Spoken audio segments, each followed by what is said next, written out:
Welcome back, fight fans, to the Career Profiles podcast. I'm your host, Sean Bastow, joined as always by Johnston Brown for another episode. It's been a long time. It's been a bit of a hiatus for the Career Profiles podcast. Many people asking us, when is it going to be back? Is it a new season?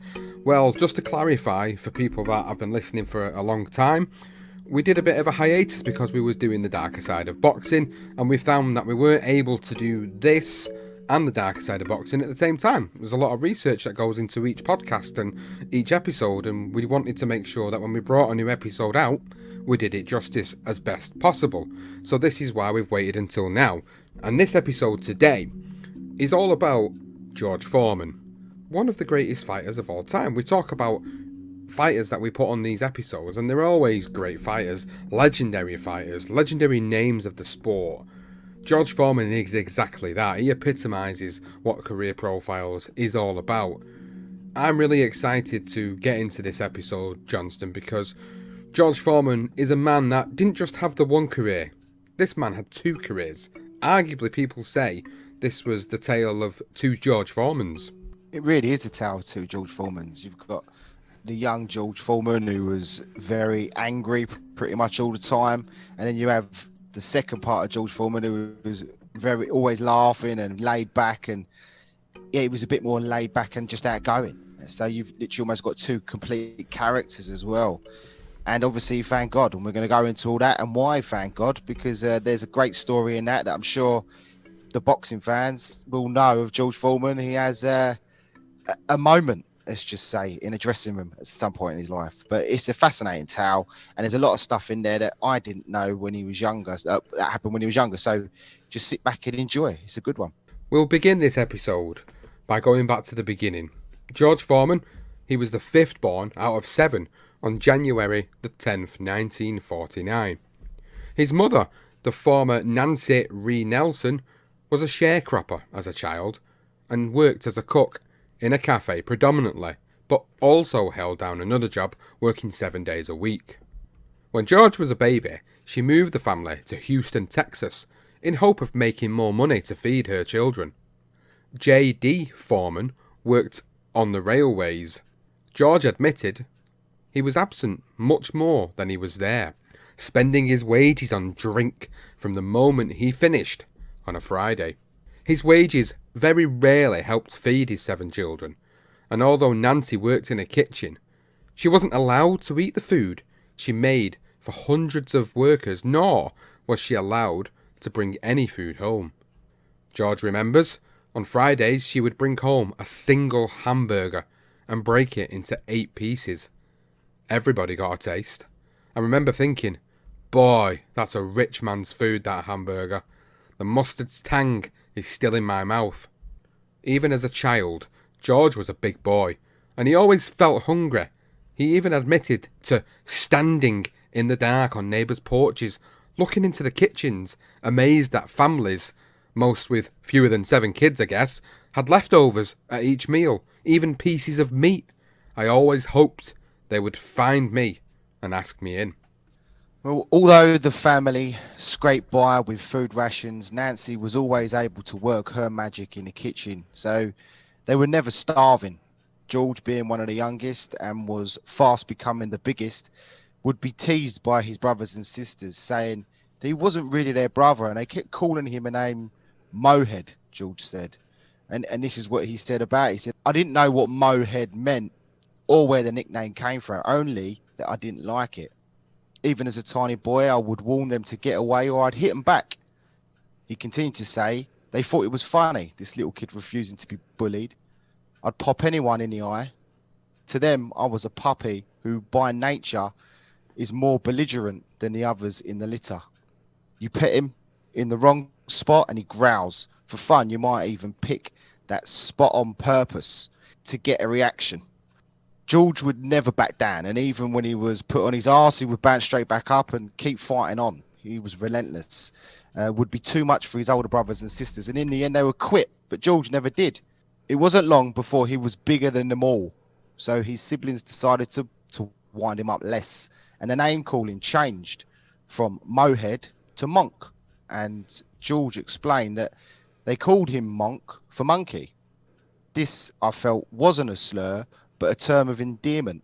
It stayed with me for years and got passed along to my second son. George found out later in life that the teasing stemmed from his parents' problems. George's birth and the family's move to Houston coincided with his parents' breakdown, which led to fights in the house and J.D. Foreman's drinking habits. Of course, it was never his fault, but kids can be cruel, and they laid the blame at George. They wouldn't be the only ones to tease him either. J.D. Foreman would also press the right buttons to get a flare up from his son, and George remembers this fondly, and he said, "Whatever problems my folks had together, it didn't affect my father's faith in me. He believed from the time I was an infant that I was going to be a champion. He loved me. He'd never seen my kind of fire in any kid. Like the others, he pushed my buttons just to get a rise. Sure enough, I'd go off, popping him in the eye. 'Heavyweight champion of the world,' he'd shout, raising my arm after I'd tried to beat someone 4 times my size up. 'Stronger than Jack Johnson. Hits like Jack Dempsey.' I didn't recognise those names, didn't even understand what heavyweight champion of the world was, but I enjoyed his pleasure in my antics." Now, George lived in 5th Ward in Houston, which was filled with segregation, police brutality, white supremacy, and inferior schools. Nancy worried about her son, even when participating in sports, because of his temper. She worried that his temper would get the better of him if things never went his way during a game and would end up getting stabbed. And George really explained the area that he was brought up in. And he said in those days in 5th Ward, most boys who had fire and no fear died. The bloody fifth, we called it. Every weekend someone got killed in a knife fight. And if your enemies didn't get you, the police would. They didn't bother the good, law-abiding people who would make examples of the bad element. And to help George keep out of trouble and away from the police, who were very heavy-handed, if they wanted to be, she, as in his mum, decided to implement the beatings herself. And George recalled, he said, "That's why she beat on me often and hard, crucial beatings, strategic and tactical, administered completely out of love and concern. She was not trying to instill the fear of God, but the fear of her. She wanted me more afraid of what she would do to me if I disobeyed her than of any trouble I might get into on the streets. I'm going to kill you," her voice would boom. There were further clashes between George and his mother. On one occasion, she took the belt to him for going swimming when she told him not to. And although that would seem harsh, the reason for her insistence was because children had drowned at that pool due to the pool's incompetence. George remembers his mother whipping his chest and head, and he recalled grabbing the belt from her. So she climbed on me like a wrestler and pounded me with her fists. Well, that's certainly one way to dish out a bit of a home punishment, isn't it? I mean, we obviously we cover a lot of episodes where a lot of these legendary fighters do come from similar backgrounds, and what a trending pattern seems to be is that the parents are all disciplinarians, and a lot of it is because of the time and the era that these fighters grew up in. Now, on another occasion, George was hit with her shoe, so he walked out of the house and stayed with her sister, his Aunt Leola. After a few days, he returned, and the lashing stopped, though, because he was now bigger than his mum, and he remembered the day and their understanding, and he said, "She couldn't control me any longer, but still demanded respect." Unsaid was something we both already knew, that she wouldn't fight me anymore. She was done using force. By then she didn't have to. Whether I knew it or not, I'd gotten her point. Now, George never had much hope at the 5th Ward schools he went to. Appearance was a major factor in whether a teacher would put an effort into educating a student. George tried all sorts of tricks to fool some teachers into thinking he was more well off than what he was. He would clean his hand-me-down clothes regularly to give off the impression that he actually had some money in his family, and hang with the wealthier boys, offering protection. In return, they needed to pretend to be his friend. Well, none of it worked. He was told by teachers that he would be nothing. Even family members told him the same. After a while, George gave up trying, and he began to bunk off. But then he found something that kept him in school for longer. It wasn't yet boxing, but it was football that came into his life. Junior high, to be specific. To stop his mum finding out he forged her name on the consent strip, by the time she found out, it was too late. He had already established himself and had been given a nickname by his coach Bryant, Hard Nose, because nobody was tougher or more determined than him. George was a defensive linesman and was enjoying being part of a team, but his potential football scholarship ended before it ever really began. Yeah, he picked up a bad habit, a smoking habit, very young, and the coach hated it. And he would actually whack his players with a paddle during training. And if he caught you smoking, he would whack you harder than normal. After a training session, he was caught with a fag in his mouth by the coach. And to avoid embarrassment, George actually decided to quit football altogether. He actually quit school at the same time, and his mum begged him to stay, but he was adamant. And that was the end of his education and football career. And with no football or school to take up most of his days, George fell into the life of crime. He went from breaking house windows to street muggings. And this is what he said. He said, "This was easy money. I kept earning it this way for a couple of years. I used the cash to pay for cigarettes, food, car fare to visit my girlfriend across town, clothes to wear when I saw her, and cheap wine, which I began putting away in impressive amounts. You need a good drink to mug a guy, right? I guess to quell your conscience. It was a cycle. I stole money to buy a drink, and I got drunk to steal more money. Now a teenager and standing at 6'1", a very intimidating guy if he's coming to mug you, George realised that his muggings needed to stop after almost getting nicked by the police. None of his victims had ever called the police on him and his assailants before, so this was a new experience. He actually ran away and he hid underneath a house and covered himself in wet mud just in case sniffer dogs were sent out to track him down. And it was a trick that he had seen on television. Now, while in hiding, his criminal activities finally registered, and he recalled this epiphany, and he said, "I realised that I was like that criminal on television. He ran from dogs. I'd run from dogs. He hid his scent in water. I'd roll in slop. Both of us were bad guys." Feeling sick and ashamed, I heard the echo of my cousin Rita's words. "You may as well go back to bed, Monk. Nobody in this family's gonna be anything." "Oh my God," I said out loud. "I'm a criminal. A 15-year-old criminal." Once nightfall came, he crawled out from under the house and went home. After crying himself to sleep, he decided never to steal again. But he still had every intention to remain a thug. Fighting was in his blood from the age of 6, and he never turned down any opportunity for a fight. While in school, some of the students even used him as an enforcer, although he was never paid for chinning the occasional pupil. He just loved to fight, so it was inevitable that his path would cross with some unsavoury characters. George remembered one of those goons as he rose through the street ranks, and he said, "When I got to be someone with a bit of standing among the other Fifth Ward thugs, I met Hilton Murdoch, who came from a well-to-do family of 2 working parents. He was a bona fide killer. Not much good with his fists. He'd act as though he wanted to fight and then pull out a carpet layer's knife and slash his opponent to shreds. While hanging out with people of this nature, the predictable will always surface, and it didn't take long for Murdoch and his sidekick, Ickyboo, to turn on George." And it started when Murdoch decided to challenge George's pal, Charles. He initiated a fair fight, asking him to box, but used some knuckle dusters to his advantage. A passerby intervened and called the police, putting a stop to the commotion. Charles ran, found his mate George, and broke down into tears, telling him what had happened. George was pissed off, and he spent the night searching for Murdoch, but it was to no avail. Then that night during a party, George stood alone outside and intoxicated, and this is what he remembered.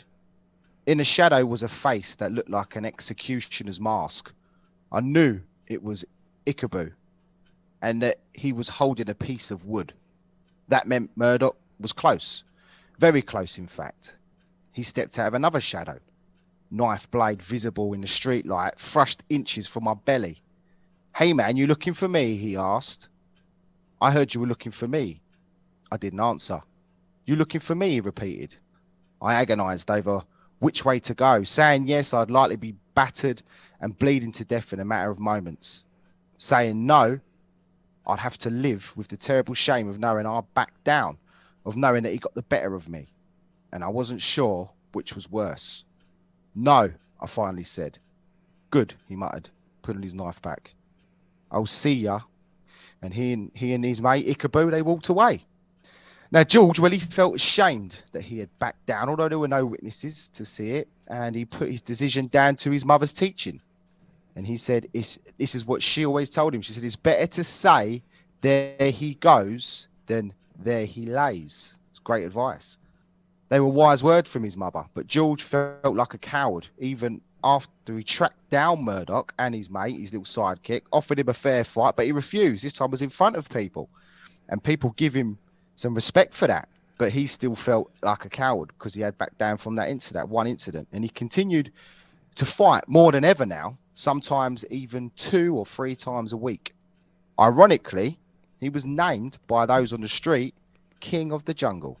Through his older brother Robert, George got a job for a company that moved office equipment to different locations. His size was useful, and he worked long hours, earning just over $1 an hour. He was doing well, until one night he got legless after a night out and failed to wake up in time to start his shift. He tried to apologise and get his job back, but his foreman had other ideas and told him to get lost. Feeling down, his sister Mary Alice pointed him towards the Job Corps, intended to provide kids with an opportunity to learn a trade and get a job at the end of the course. Now, the Corps Training Centre offered to feed him 3 meals a day, teach him a trade, give him $30 a month spending money, and offered $50 a month that would be his to keep after completing the 2-year course. Now, he was under the age of 18, but they let him join if his mum signed a contract agreement, which she did. His friend Roy Harrison joined with him on the buddy plan, and they were shipped off to Fort Valley Training Center outside Grants Pass, Oregon. George was unable to stop himself from continuing his routine of fighting and became the center's bully, which of course prevented him from making any new friends. That was until the cook, Mrs. Moon, took George to her house for the weekends, and she promised him that he could go there every month as long as he watched his temper. She became his surrogate mother during his time in the corps, showing him love and a full belly. It helped him start to make them necessary changes in his life. And the other influence in his life was an older guy who was in his last year of the corps, and that guy was Richard Kimball, a hippie kid that showed George how to use his mind rather than his physical attributes. George listened to Bob Dylan's album Blonde on Blonde in his dormitory, along with the other kids he had bullied as well, and they showed him how to channel his aggression and encourage him to read. For all of his resilience, George finally realised that using his brain was just as powerful as using his fists. The change was evident, and he explained this. He said, "Words transform thinking into magic. I read sometimes in order to discover words I'd never seen. I'd look in the dictionary, repeat the words and their definitions, then construct my own sentences. And oh, the dictionary. I believe dictionaries contained all the knowledge. One word connected to another, an endless chain. Books began to seem like mills. I devoured them looking for answers." Even with the direction of knowledge, George couldn't completely remove his instincts to fight and bully, and it was in his blood now, and fighting was just part of him. While listening on the radio to Cassius Clay fighting Floyd Patterson, one of the kids laid down a gauntlet that he will never forget. "If you think you're so bad, why don't you become a boxer?" And George replied, "All right, I will." After 6 months at the Job Corps in Oregon, he transferred to Parks Jobs Corps Center just outside of California. He chose that site for further career training, and because he had read in the newsletter that Parks had a boxing program. The challenge from one of his pals to become a boxer had stuck. The man to see for anything having to do with the site's athletic activities, and who everybody called Doc, was Charles Broadus. He was known to straighten kids out who had problems, and the one to ask about the boxing program. George approached him, and he remembered saying, "I want to be a boxer. You think I can?" He looked me up and down, a sneer on his face. "Well, you're big enough," he said, "and you're ugly enough. So come on down to my gym." Initially, George was turned away by another member of the boxing program, but he returned, and Doc began to use the familiar route into almost every boxer's early beginnings. He stuck Street Fighter George in the ring with a small guy who had been taught the art of boxing. And this was what happened according to George. Doc laced my gloves on, and I climbed into the ring with this guy who was maybe 3/4 my size. He circled around me. I went right after him, throwing punch after punch with instant knockout in mind. Not one punch landed. Missing my momentum carried me off balance and made me fall. This was new. In street fights, I'd always swung from the heels but never missed. I couldn't even touch this young man unless I charged him like a wrestler. And when I did, he jabbed me, causing me to lose my balance and fall again. Everybody laughed, some holding their stomachs, appreciating this spectacle, the bully getting his comeuppance. No one was more aware of that than the bully.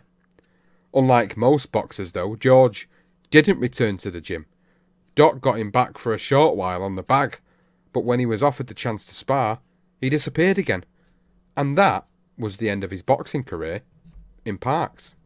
Yeah, for that while where normally you hear these stories, the boxer comes back after he gets embarrassed. George disappeared with his tail between his legs, unfortunately. And although boxing was not yet on his radar, continuing his education and reading plenty of books was his main love. And when he returned home for Christmas, his mother couldn't recognise him. George admitted that he continued bullying even after getting embarrassed in the ring because he didn't want to let go of his old self. And he said, "I think the bully clung to me. As my identity changed, I needed something, anything to ground me. My violence, readiness to fight connected me to my past." And it was that past that George couldn't escape. And he got into two altercations. One where he beat up a kid badly for taking his shoes. And another was that actually wasn't his fault for a change. But by then, it was almost too late to save him. Now, he went to visit Gordon Stanford, a San Francisco psychologist and part-time counsellor at the centre, and he pleaded for another chance. His decision in a letter of recommendation was to give George that another chance, but under one condition, and that was to rejoin with Doc in the boxing program to help channel his aggression. Everyone agreed, and George began his career into amateur boxing.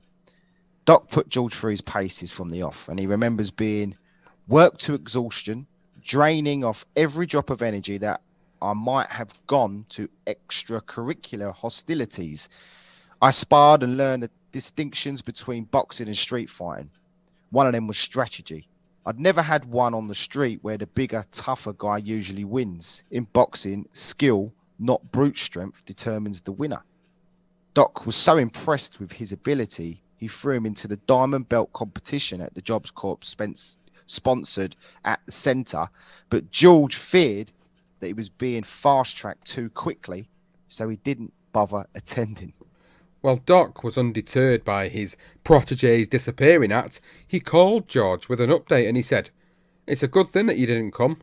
They didn't have a match for you. You would have got a trophy for doing nothing.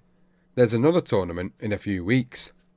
The fight was against a tough kid from the Navy, and George showed his improvement when he won by knockout in the very first round. An overjoyed Foreman jumped around the ring with pure excitement and disbelief.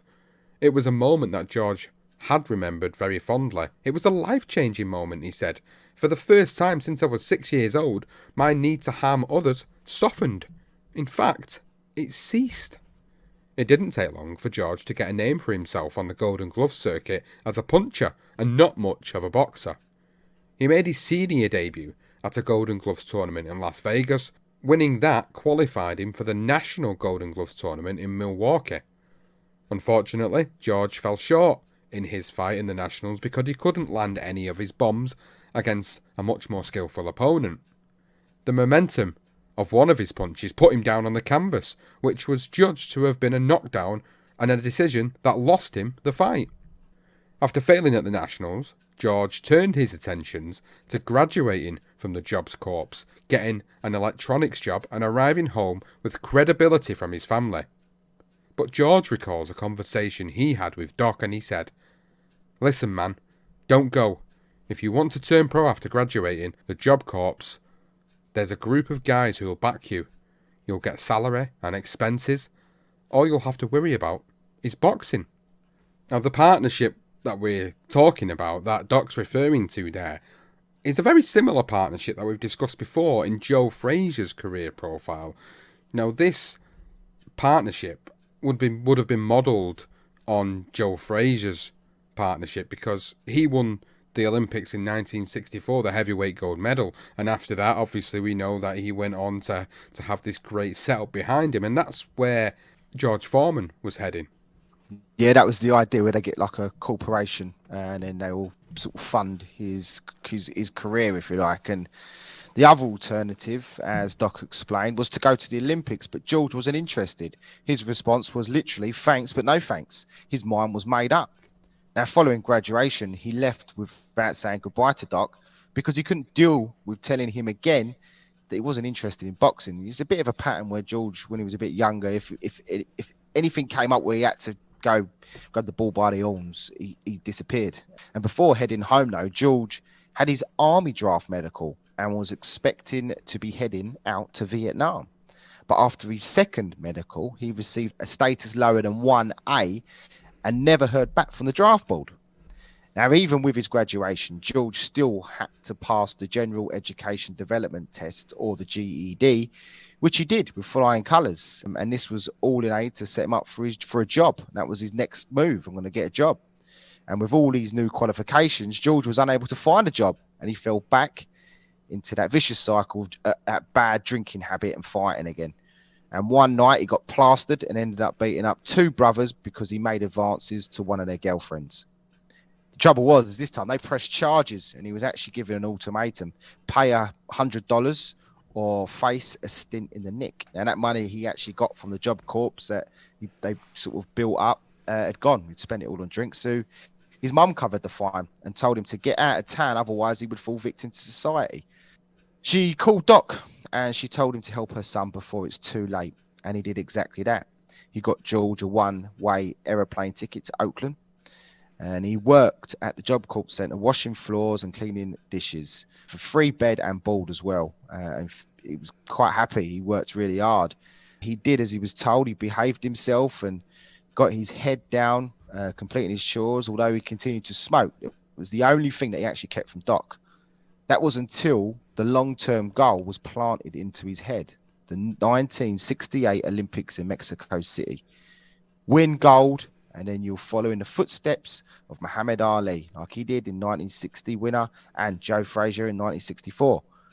George, well, he stopped smoking and then drinking alcohol after beating up one of his mates while under the influence, a moment that he didn't remember. So he got plastered, bashed up his mate, woke up, see some bruise on his hand, asked mate what he'd done, and his mate said, "I bet you beat me up." So he decided to not drink on it too. Well, now he's focused on the job in hand, George needed to prove to the Olympic Committee that his power and potential was more than enough to counter his inexperience as a boxer. So Doc kept him active, and he continued to knock them over. Doc introduced George to a promoter named Henry Winston, who worked for a boxing manager named Dick Sadler. Together, they agreed to feature George on one of their professional cards in Oakland. Now, back in these days, amateurs and pros could actually fight on the same cards. The bout was against the experienced and established heavyweight Clay Hodges, who missed out to Frazier only in 1964. Now, the fight started well. George landed a huge punch right on the button and floored Hodges. but Hodges got up and survived the onslaught. Midway through the second, and George was fatigued. He managed to get through the 3 rounds, but he lost 2-1. He was gutted, but he also realised a valuable lesson in defeat, and that was to pace himself and learn how to defend. Rather than feel the need to find the nearest exit, George finally found the desire to make the necessary changes and come back a better fighter. It began with the San Francisco Golden Gloves, which he won by an emphatic knockout, so he automatically qualified for the national AAUs. To prepare George, Doc entered him into the regional Golden Gloves, but he came up short yet again against Hodges in a carbon copy of their first fight. George knocked him down in the first round, but lost due to exhaustion 2-1. He was deflated after the loss, but he was still set for the national AAUs, and to his amazement, Clay Hodges was not in the tournament.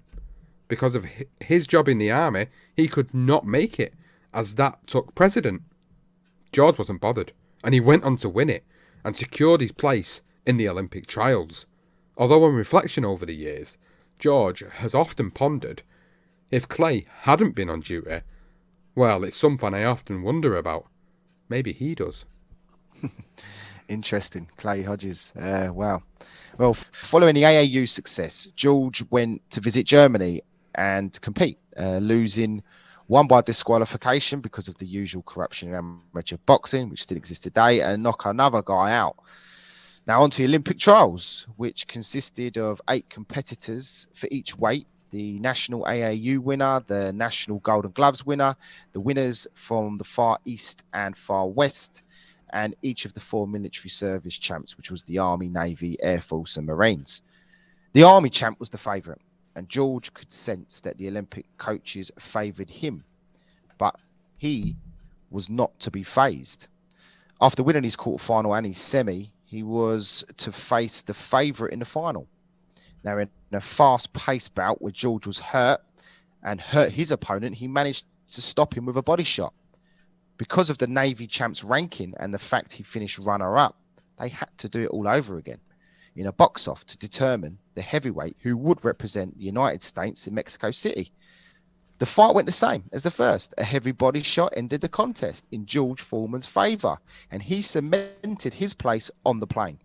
A proud George reflected, whether the Olympic coaches wanted me or not, I, the least experienced boxer in the tournament, was now the American heavyweight representative to Mexico City. Now, to prepare for the Olympics, George was given excellent, absolutely superb experience when Doc managed to secure sparring sessions with the ex-world heavyweight champion, Sonny Liston, who was on the comeback trail after forcing his way back into the heavyweight contention.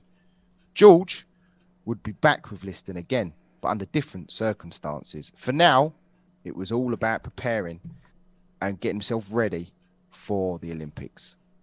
Well, it's interesting that we hear that story because there is obviously a picture, a well-known picture out there of Sonny Liston and George Foreman sparring. And I think there's some people that actually believe it's fake. But how can you fake something like that? It's true, George has said it many times himself when people have asked him about it on Twitter. And said that, did he spar Sonny Liston? Yeah, he was one of the hardest hitters of all time. And he openly says that, George Foreman. Interesting story, but not the first and last time they would meet.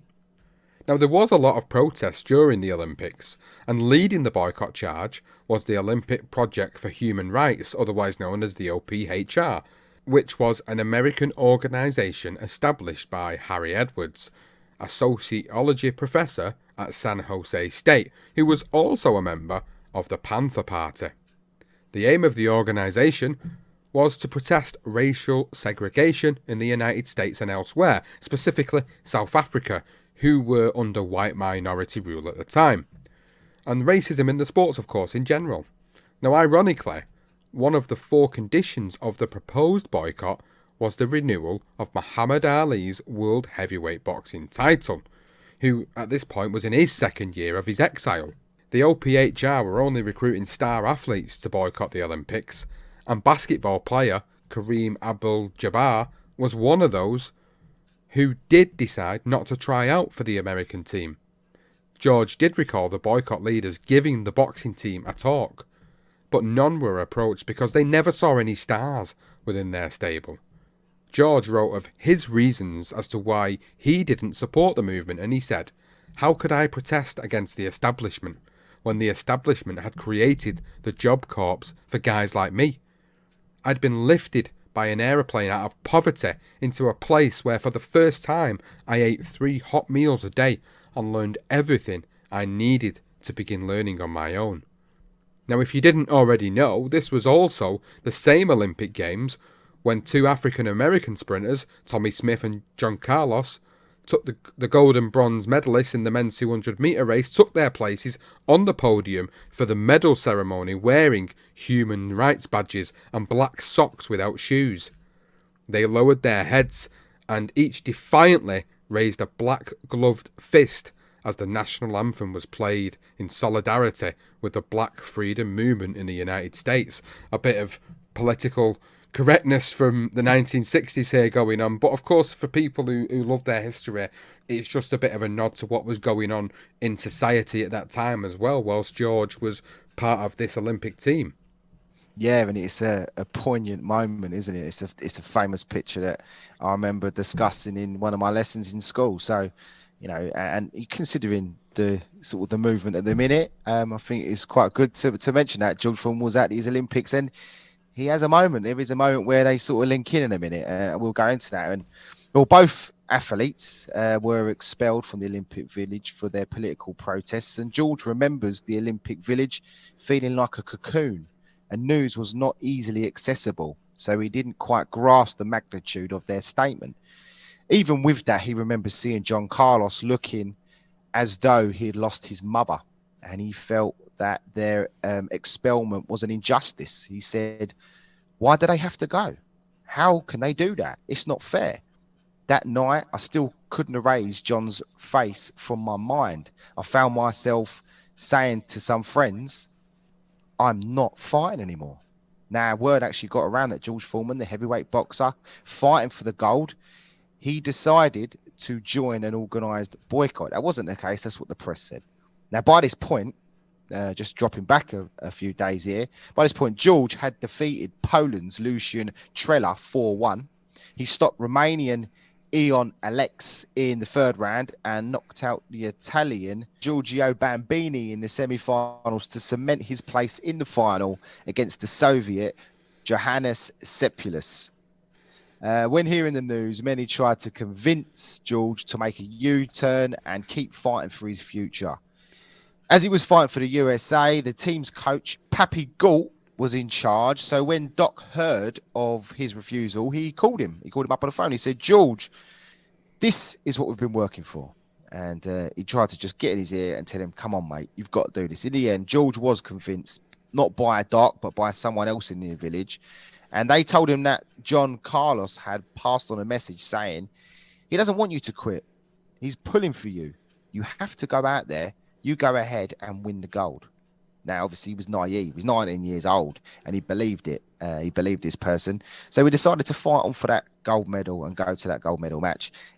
Such a conversation probably never took place, but it was just enough encouragement to get George back into the ring. Now, his mindset had changed from not wanting to fight to fight mode.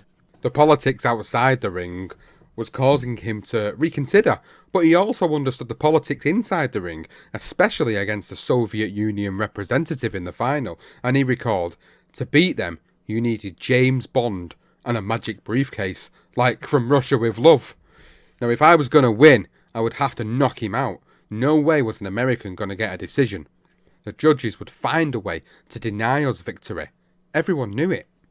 Now, he was preparing for the worst case scenario, and he called his mum for reassurance, and her message was clear. Just hurry home and eat. That put everything into perspective.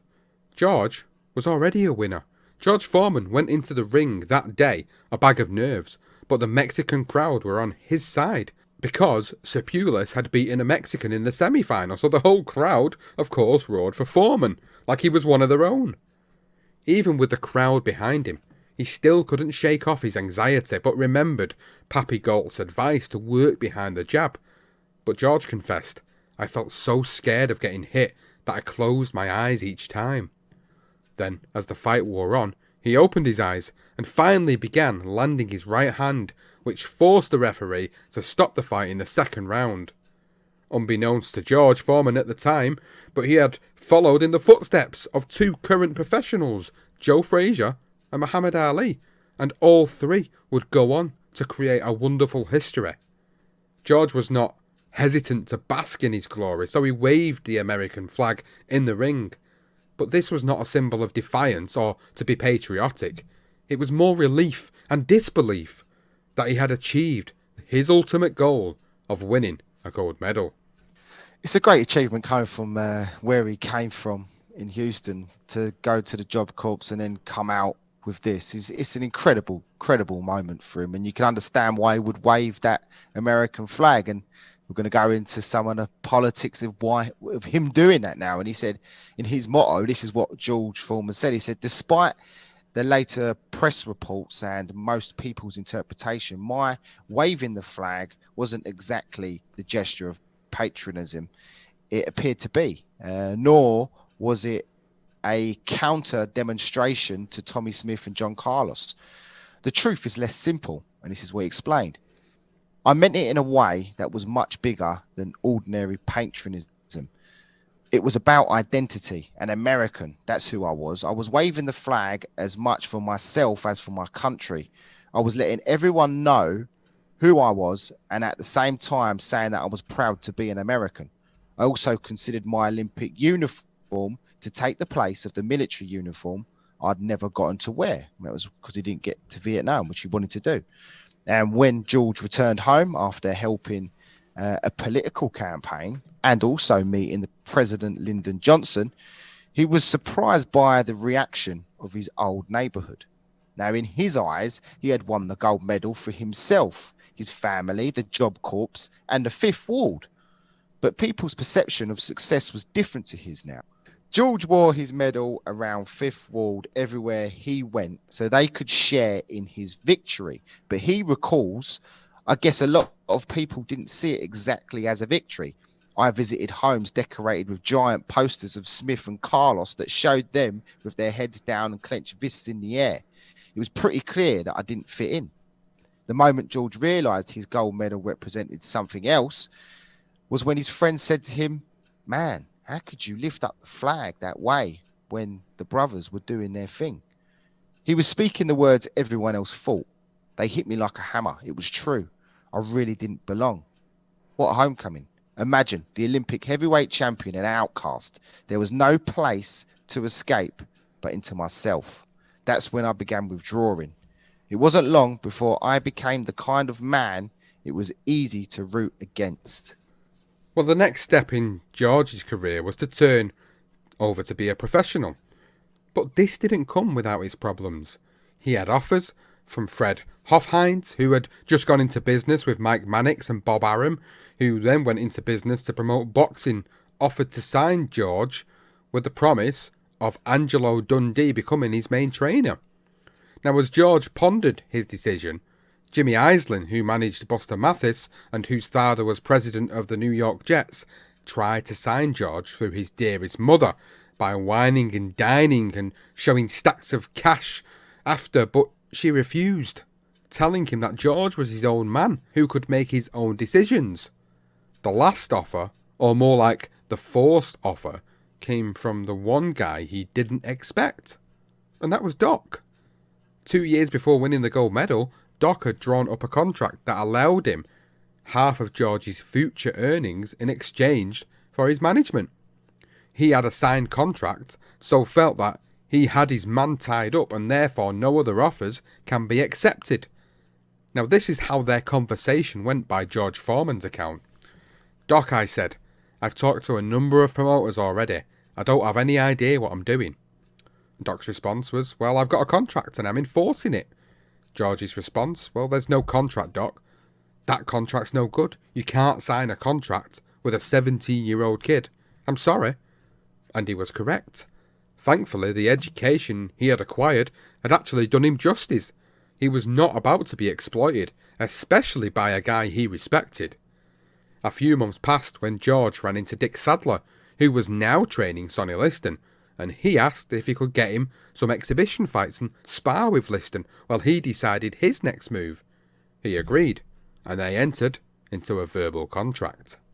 Well, yeah, that's not good from Doc. That's a shitty story. And George, though, 17-year-old kid, he signed that contract and had his wits about him. I remember he sort of went off as well in his book, sort of saying he didn't want to become the next Joe Louis. So great, that was good from him. Just shows a good head on young shoulders. And during his time with Liston, George got to know the man more intimately. And although he never spoke often, when he did, George held on to every word. Liston gave George an interesting insight into the man with little words. And he told him, when I was champ, I used to hear people say that I didn't deserve the title. Then when I lost to Clay, the same people told me I should have won. I know I should have won. I should have. I could have. But they all acted like they didn't want me to. George perceived his declaration as this, a sort of admission that he had unconsciously sacrificed his title to satisfy the fans who said he was unworthy and undeserving. And, you know, if you haven't, we're going to mention it about, but his book by George, you know, his moments with Sonny Liston, I really think identified with George. And I think you can get that as you move along. If you don't know Sonny's career, we've done a bit on that. Obviously, we've done on his dark side of boxing, but there are similarities here. And George loved sparring with him and being around Liston, and he learned a lot from him, and it gave him confidence before he finally turned professional. He actually signed a 3.5-year contract with Dick Sadler, and he would get 2/3 of the purse and 1/3 going to his new manager. Now, for his first professional fight, he got $6,000 to fight a guy called Don Wilderhelm on June 23rd, 1969, and the fight was at Madison Square Garden, and he stopped him in the third. Now, after 2 first-round knockouts, Foreman returned to Madison Square Garden again, second time on August 18th, for his fourth professional fight against Chuck Wepner, who was 19-4-2 at the time. And this was the Associated Press account of the fight, and it said Foreman hit Wepner at will with snappy left jab, stinging left hooks and solid rights. Foreman staggered Wepner with a volley of punches in the second round and cut him over his left eye. Early in the third round, Foreman split the cut wide open with a series of punches, and the referee stopped the fight. Now, following 3 knockout wins, 1 in the first and 2 in the second, Foreman was back at the Garden again in October for his 8th professional fight against Roberto De Villa. And he actually refused to go down and took George the full 8-round distance and beyond 3 rounds for the first time in his career, en route to a unanimous decision. So we do start going through his career quite quickly because there was a lot of fights with George, but just interesting how many fights he had at Madison Square Garden so early in his career. Well, he can't really complain at the fact that he got paid $6,000, which I can imagine. I can imagine if we did a bit of a conversion on that, probably equates to quite a bit in 2022. And the fact that he got to fight at Madison Square Garden on his debut, I think, is a really good way to start your boxing career. Well, the fights from this point onward, they came thick and fast. He fought twice in November and 3 times in December. The third of that month was against Gary Weiler at the Seattle Center Coliseum, and that came just 48 hours after completing his first 10-rounder. It would be his 13th straight professional victory when he registered a stoppage in the first round, taking his knockout total to 11.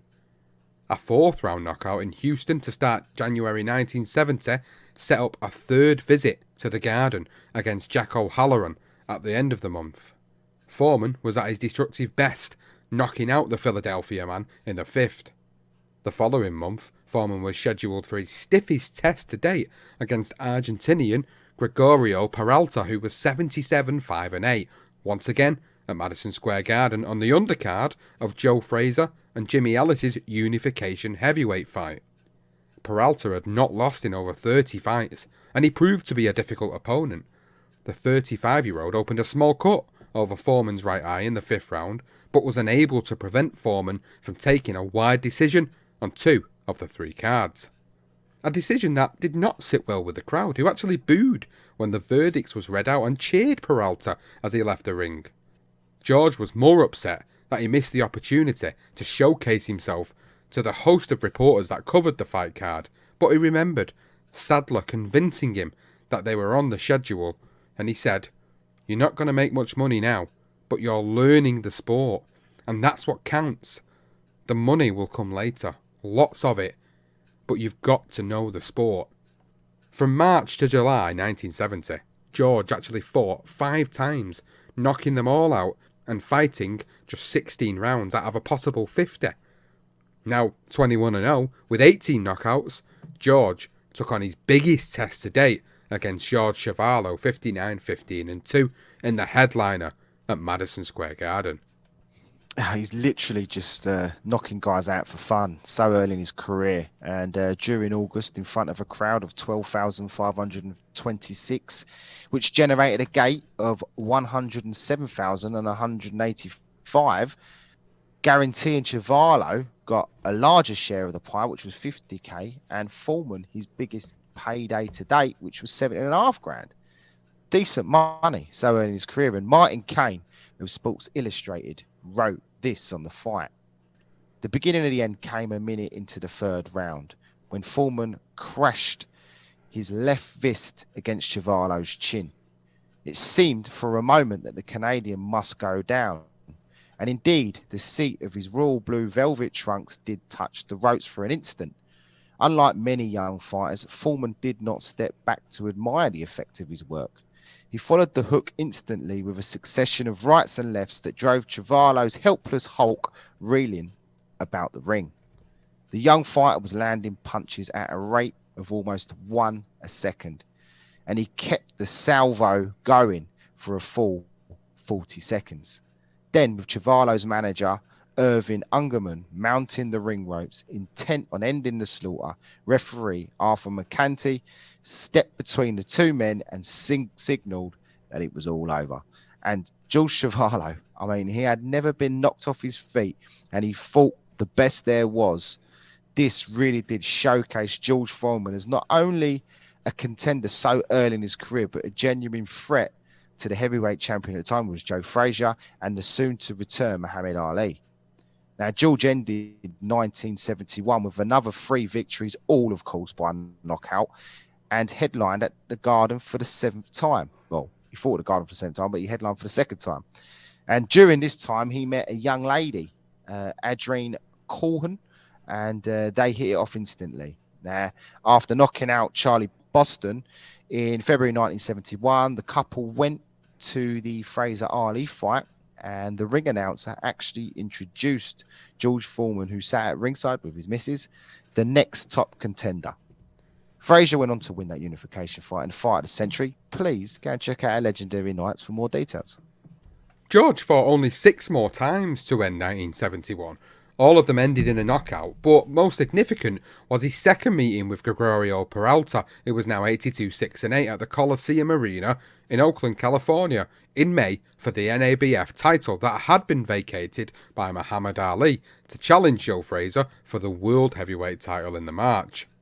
George Foreman never dropped Peralta to the canvas, but referee Elmer Costa gave him an 8 count after he lay helplessly against the ropes late in the 10th round before stopping the fight moments later.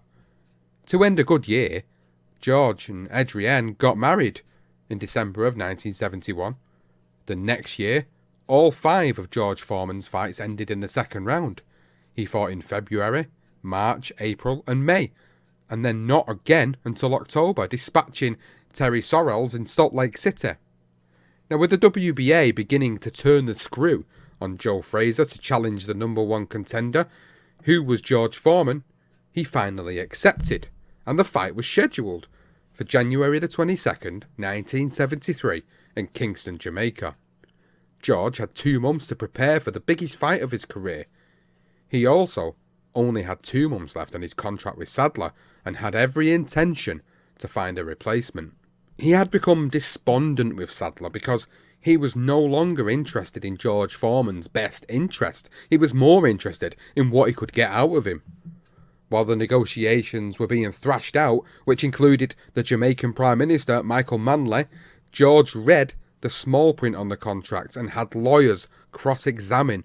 What he discovered was that a consortium group would be getting a large share of the pie, and once all had been divided, George would be left with $100,000. He was furious, so he decided he would not take the fight to line other people's pockets and quit boxing. He did. He needed to speak with someone he could trust, someone with no gain, and that was his friend and sometime advisor, Barney Oldfield. His advice was to take the fight, knock out Joe Frazier, become world champion, and then take them to the courts. That conversation was the reason why he made a U-turn and he took the fight. Without it, who knows what could have happened. So well done, Barney Oldfield. George said, I took the confidence he, as in Barney Oldfield, had in me and made it my own. George was now planning his own future.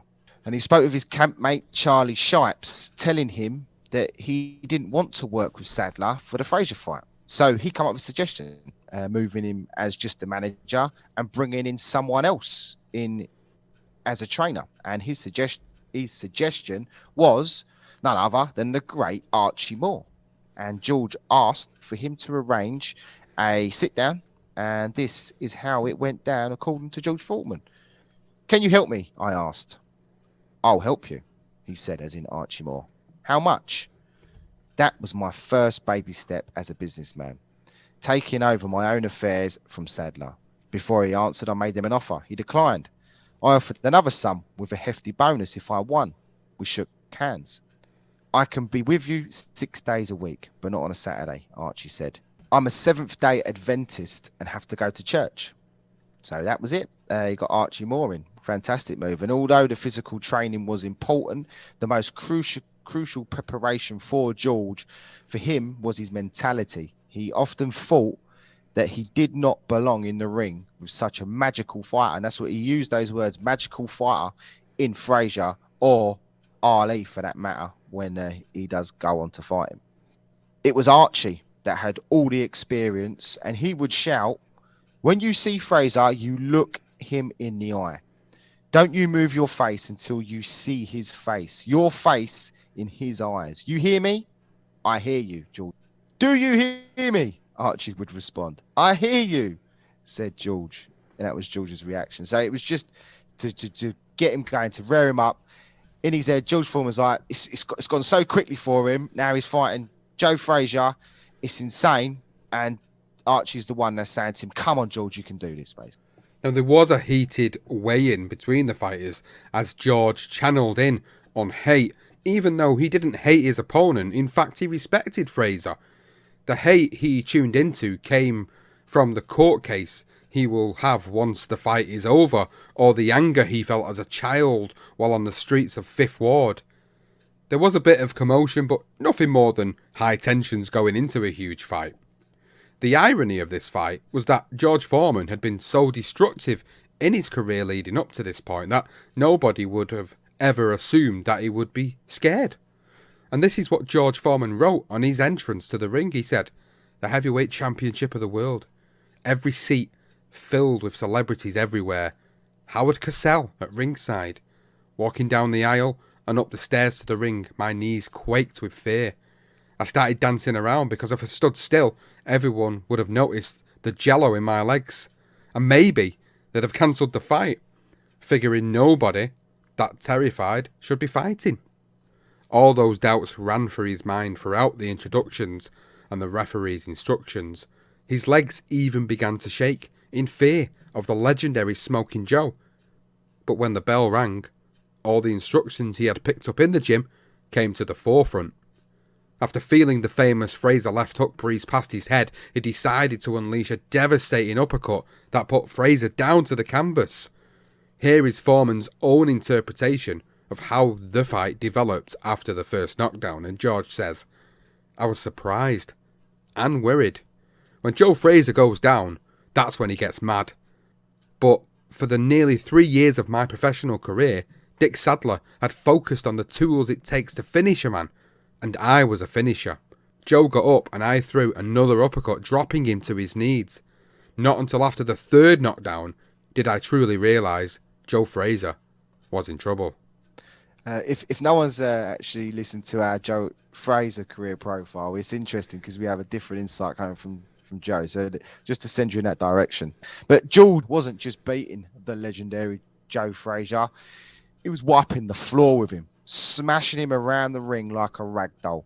It really is an unbelievable sight, and I'll be literally. Don't want to say go and watch it because I'm insulting your intelligence here, you listeners. I know you've seen it, but go back and watch it again. It is brutal. It really is. George continued with his analysis, and he said, after that 5th knockdown, I looked over at Yank Durham, Joe's manager trainer. All right, I said. He didn't reply. Joe was stumbling badly. All right, I'm going to kill him. That was the only way to stop this warrior unless someone else made the decision on his behalf.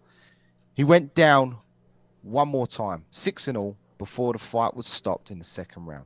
George returned to the dressing room. He locked the door and prayed for thanks for all those that had helped him win the World Championship title. Even his rage towards Sadler actually subsided. In fact, he was a huge part of his journey as a professional. All George wanted to do now was get home to his wife and newborn daughter, Mishi, born 16 days before the fight, but legalities actually kept him in Jamaica for a few days. He attended a celebration in his honor at the Kingston nightclub, and Don King is another great story in this fight. Don King arrived with Frazier, left with Foreman. Well, Don King's at this party, lingering around the new champion, as did a few of the young ladies around, not just that night, but many other nights after as well. So George openly admitted he was unable to resist the temptation of the other sex. They were throwing themselves at him, basically, and in the end he decided to tell his wife about it. He actually ended up sleeping with a woman in Kingston, and it continued, and they sat down with a man of collar and they discussed how to resolve this issue, but it never worked. The only answer eventually for George was divorce. George fought only once more in 1973, his first defense against Jose Roman in Tokyo, Japan. And he took out all of his anger from obviously the troubles with his wife on the Puerto Rican, and he ended it in the opening round.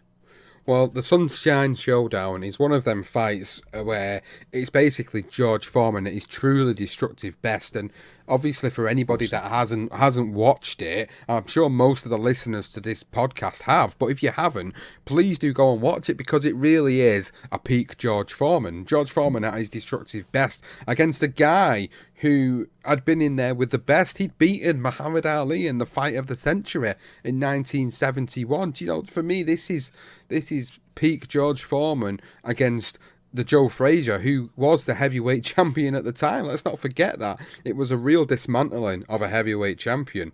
Now, George had almost unconsciously taken on the Sonny Liston bravado, and he recalled his knockout punch of Roman, glowering down at him. I wouldn't move until the referee pushed me back. I didn't even smile when he raised my arm. All I could think about was my punching power. I'm the hardest puncher I've ever seen. No wonder the people began booing. Booing the champion of the world. His persona was now to be the bad guy. He decided to not interact with some fans, refusing to sign autographs if he didn't like the look of them, and he just fell into an isolated place mentally. After his first defence, he said, I answered reporters' questions with a series of yeps, because I was daydreaming of my omnipotence, Superman's evil twin. No wonder the public began thinking of me as a thug. I had the act down really well. Now, he made changes within camp, relieving Sadler of his managerial role, but kept him on as a trainer alongside Archie Moore, who was now manager. He acquired the services of Haywood Moore, the manager of James Brown, to help him spend his money wisely, purchasing a beautiful 5-acre ranch in Livermore, California. That was his best investment, but he also loved cars, jewellery, women, and animals most of all, especially dogs. He bought a German Shepherd for $21,000. He snoozed with the biggest stars around at the time, like the likes of Marvin Gaye and Richard Pryor. The latter had a party, and George unwittingly attended, with a shoebox filled with coke being the centrepiece of the party. Now, George left after a few hours, worried that the house might be busted. Now, his contract he had in place was declared invalid by George's lawyers after they discovered that professional fighters must have all contracts approved by the Boxing Commission in the state where the boxer resides, and that hadn't been done. He had to pay back all the partners that had advanced him a year and a half before, and in return got their hefty 50% proceeds from both the Frazier and Joe Roman fights. Again, great work there from George. Apart from that party incident, he literally bolted it when he realised there was a shitload of cocaine. He was so worried. He said, if they'd have busted me, could you imagine if I get busted with all these drugs, I'll lose my title. So yeah, he offed it. Just on the side note, he was actually off. They said, help yourself to the shoebox as well. He said, no, I'm training. I'm just on the cokes, literally the Coca-Colas. Yeah, he stuck around but legged it. Funny story though, check the book out. Attention's turned to his next opponent, and that, again, another terrific fighter in Ken Norton, who was 30-2. A fight that would be staged at another location away from the States. Caracas in Venezuela would be the destination on March 26, 1974. It was another good payday for Foreman, who got $700,000 for just 5 minutes work. Tex Moore of the Sports Illustrated wrote this on the fight. And again, it's another devastating performance, it really is. After the jabbing attack, Foreman hooked Norton once high on the head, or high on the side of the head, then hit him with a tremendous left hand under the heart just before the round ended. Foreman said later he acknowledged that punch. I heard him grunt and I knew I had him. The Tex continued with his assessment on the finish, and he said, in the second round, Foreman advanced quickly to end the fight. He has a curious ability to anticipate his adversary's moves and to counter them by taking short, controlled steps to put him in place to use all of his lethal power. Foreman did this time and again in the second round. Now, Foreman explains the finish best, and he says, I became a vicious thug, swinging wildly, connecting with almost every punch. The next time he fell, the referee stopped the fight. Nearly unconscious, Kenny was helpless. Why are you stopping the fight? I asked, upset because I hadn't finished him. I looked down at Muhammad Ali, who was sitting at ringside working the fight in colour commentary with Howard Cosell. I'm going to kill you, I said. I hadn't killed Norton, so I figured I might as well kill Ali. George had more problems outside the ring than he did have inside of it against a top-class fighter in Norton. A savage display it really was. He, as he was about to leave the country, he was actually stopped for not paying his Venezuelan income tax. Now, they, as in his team, they argued that the tax was not liable to him, and it was part of the deal to stage the fight in Venezuela. And that's what they, that was the whole point of it. You're going to put eyes on Venezuela, and the income tax would have been a part of the money he got. They were told that deal was with the old president.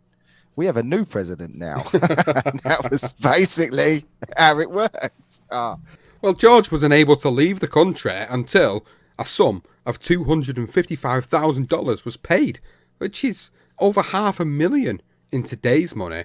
So they travelled to the American embassy to get this sorted and ended up spending 5 days to get it resolved. The only way was to pay the money. So George called a certain Mr. Slippery, Don King, and told him to cover the payment, which of course King did.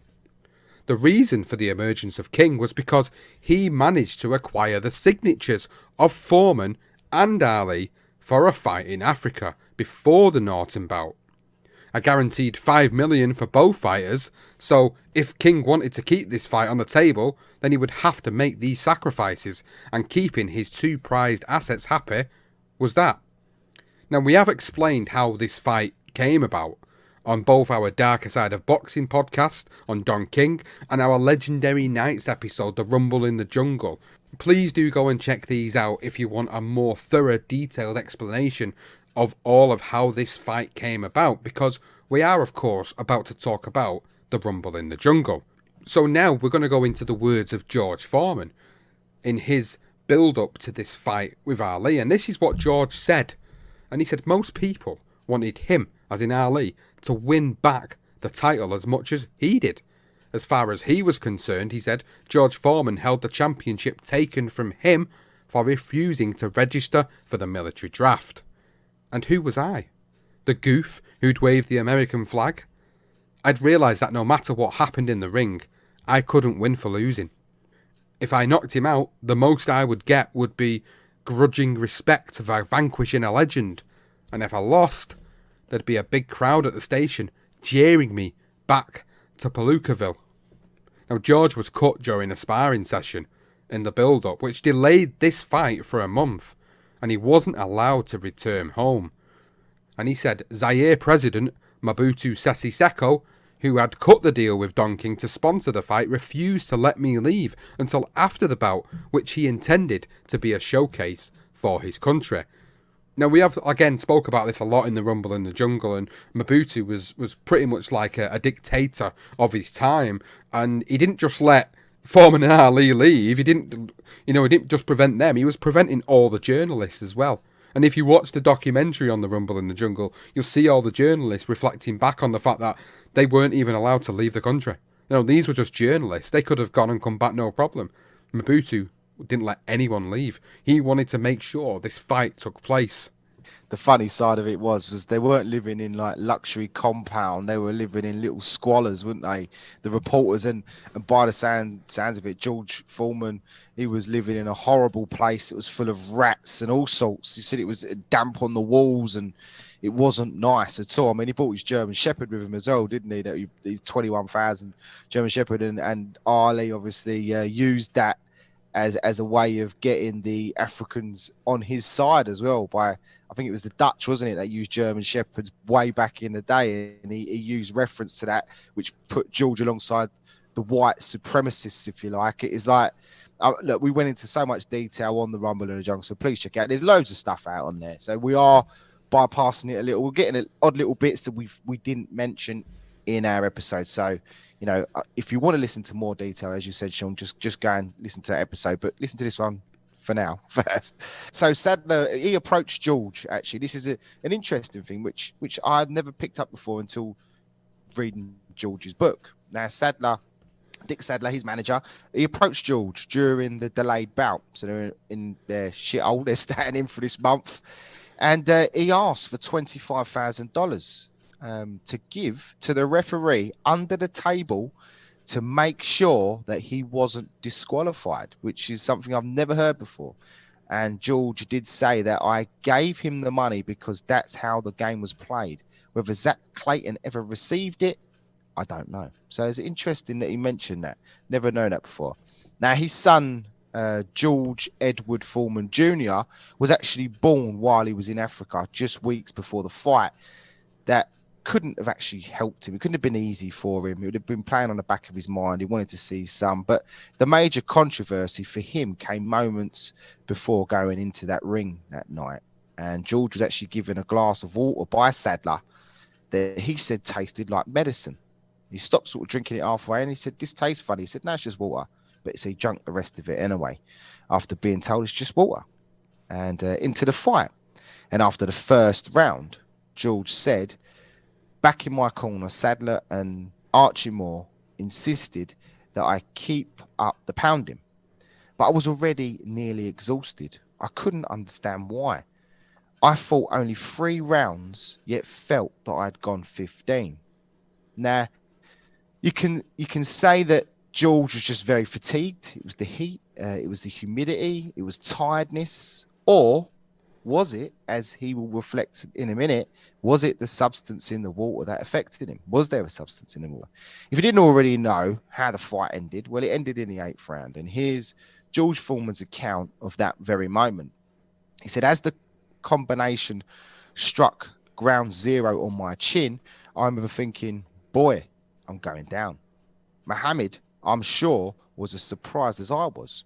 My fall to the mat felt that much harder because my legs had been twisted while I was off balance. On my back, I lifted my head, and not only was I alert and uninjured, but I was also actually excited and hopeful." And it was at that very moment that the referee stopped the fight. As George returned to his feet, he puts his arms around him and he waves it off and he moves him back to his corner. After the fight, he returns to his dressing room and he was greeted with many reporters asking him many questions that he said they would never had the bare cheek to ask him in any normal situation, but they did on his defeat. So this is where it gets interesting now. This is a George Foreman's account of the Rumble in the Jungle, not something we did include for that Rumble in the Jungle episode, for the sole reason is that we wanted to give George's career profile a bit more of an insight into certain elements from his perspective. Now, George mentioned to one reporter that he believed his water may have been tampered with, and he said, "What else?" I asked could account for that medicinal taste and my terrible tiredness. What else could account for how sick and sore I felt for a month afterward? Sports writer Jim Murray wrote that George looked like a drunk trying to find a keyhole. Was it just fatigue, or is there a substance to his theory? While he licked his wounds and tried to come to terms with his defeat to Ali, George found out from his sister that he was a half-brother and not a full sibling, and that his biological father was Leroy Moorhead. He had this confirmed by his auntie and mother before arranging a sit-down with his blood-related father. They actually met in a church and hit it off instantly, but his dad made it clear that he was there if he needed him and never wanted anything in return, like money. After spending months feeling sorry for himself, George began to realise that he wanted the world title back, and to get it back he had to win fights and get fans on his side. It began with publicity stunts to prove he was still a formidable force. Now, he was pictured on the People's magazine, and there's a famous picture of him literally holding a cow over his shoulders, and then he went on to fight 5 men in one night. Don King arranged the location in Toronto, with Howard Cosell and Muhammad Ali providing commentary for ABC.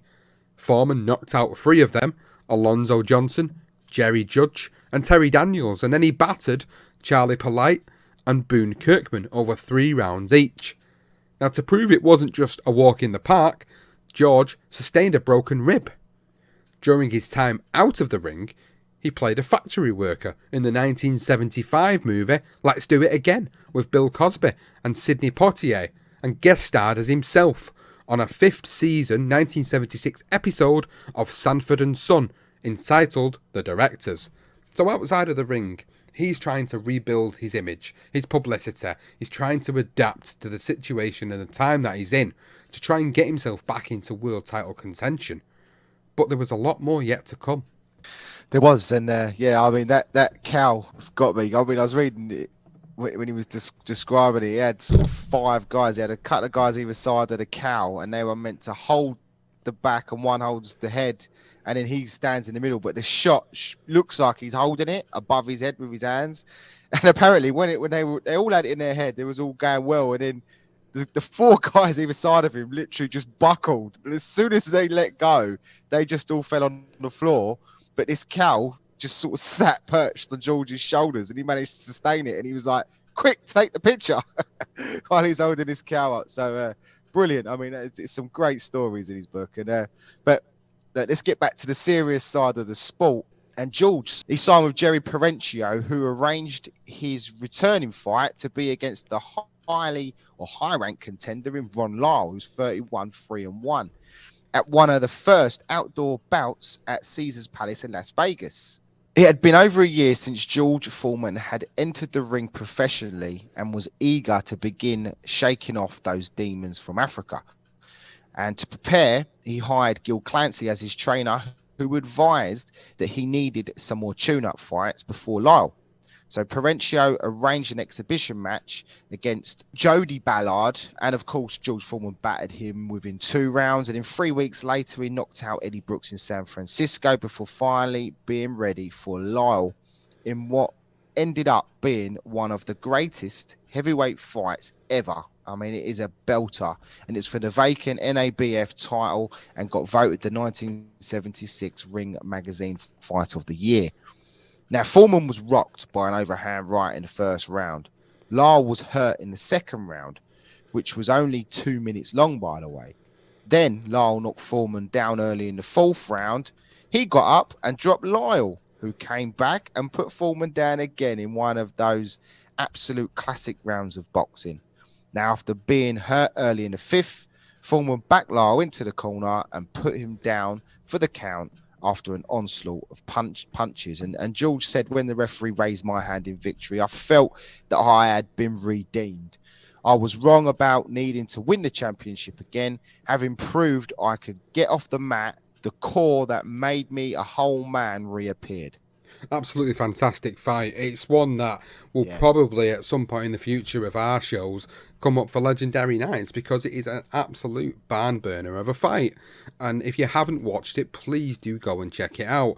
I'm sure most of you have, but if you haven't, it is definitely worth you spending time watching this fight. Again, another moment of George's formidable part of his first career, the younger George Foreman, as we like to call it. Well, moving back to his career, next in line should have actually been a shot at Muhammad Ali in the rematch, but Jerry Perenchio wanted George to fight Joe Frazier for a second time before facing Ali for the world title. Now, he wasn't interested when initially offered $600,000, and he said, "This isn't about money.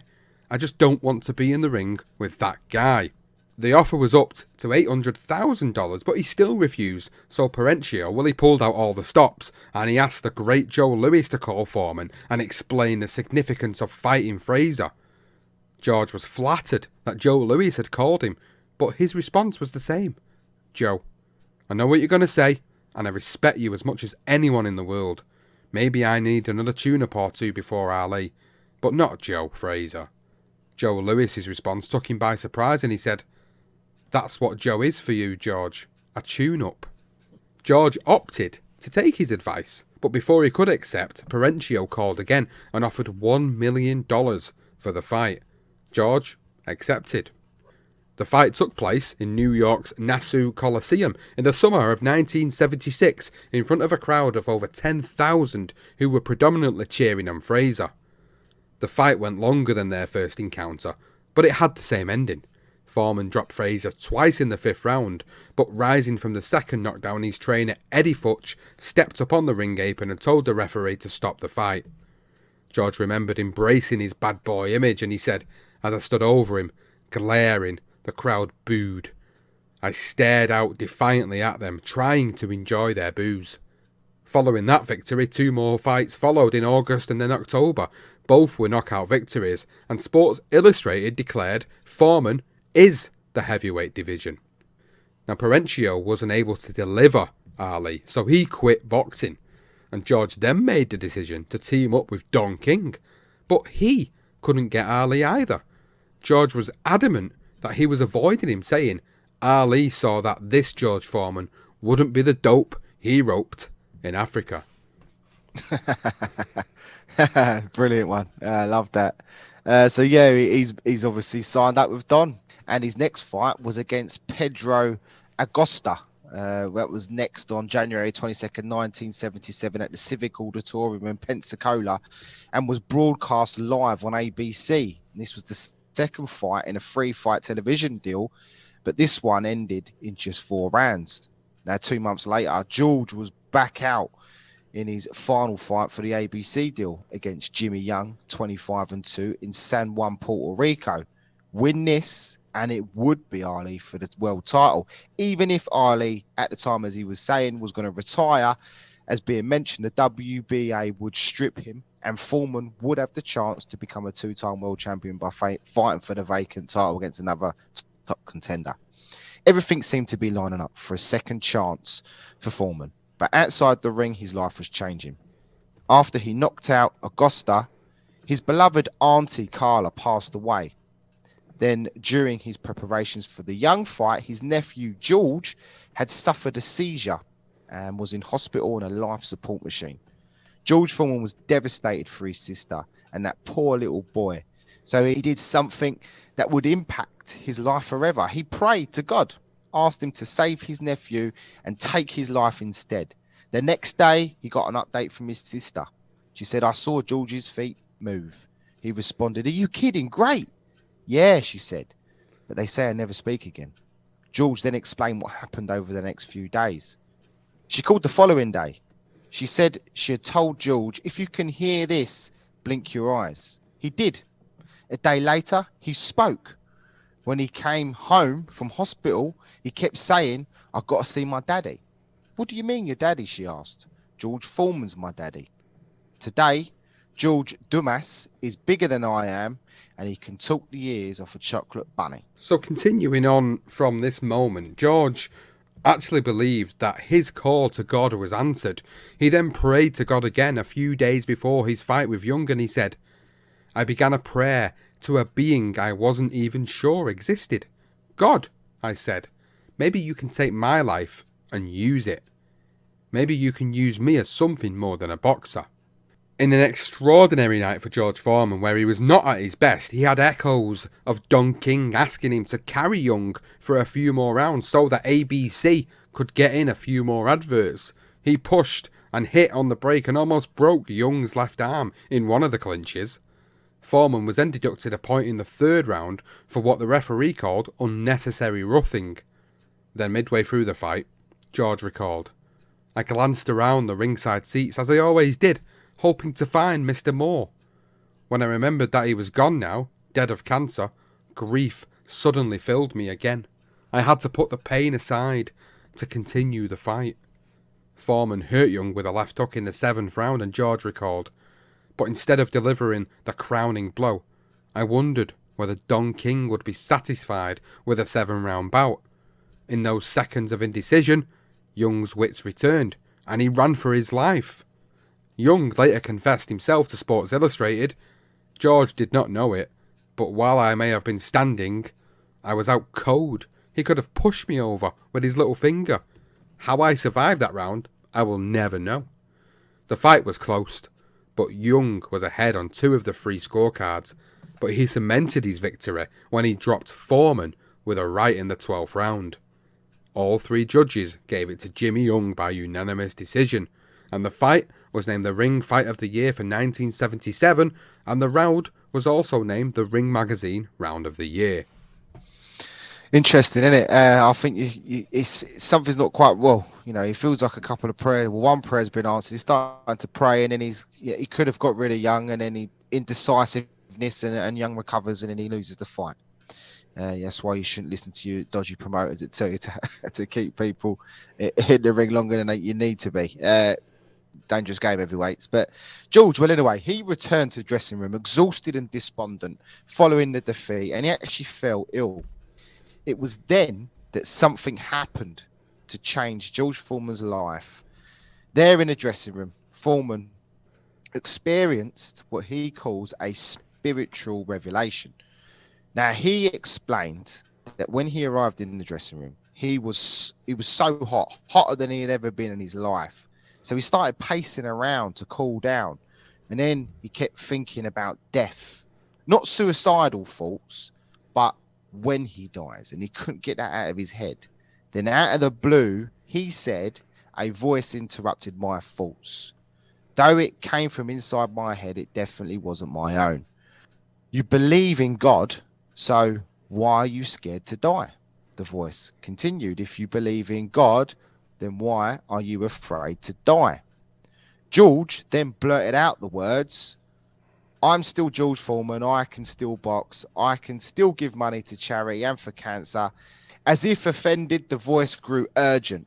I don't want your money, I want you. From somewhere came my own voice. God, I believe in you, but not enough to die.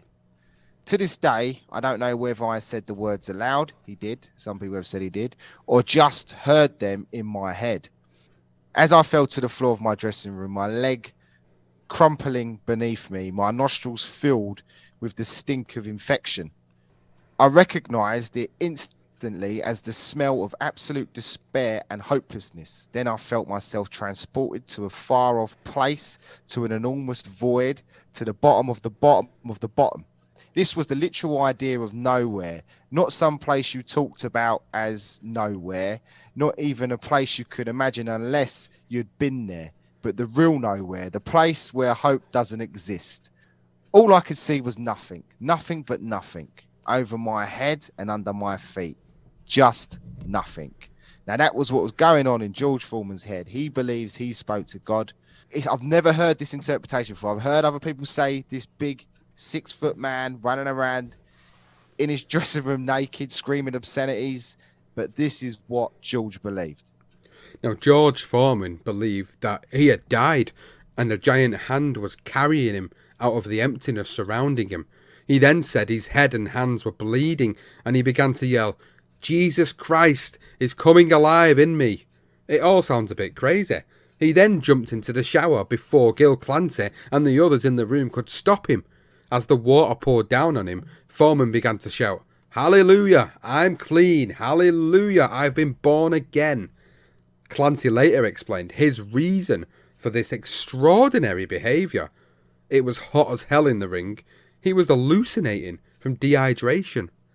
George remembers looking up at the circle of faces surrounding him and said, "My brothers Roy and Sonny, Gil Clancy, Charlie Shipes, my bodyguard Lamar, and my masseur Perry Fuller, who was crying. 'Hey, I'm dying,' I said cheerfully, 'but tell everybody I'm dying for God.' That great hand had rescued me from a horrible place. I was going to trust it now. I wasn't scared. They all humoured me. 'That's all right, George. You're going to be fine, George. Don't worry, George. You're a man, champ. You can get another fight.' Following this epiphany, George became a born-again Christian, and with that retired from boxing that year at the age of 28, and he said, 'Through a friend, I announced that I had quit boxing. Then I wrote a letter to ABC, re-signing my new contract as a colour commentator alongside Howard Cosell. Some of that was my discomfort at being seen in public after my exposure on the television show, which was reported in the news. Mostly I believe that boxing no longer held a place in my life.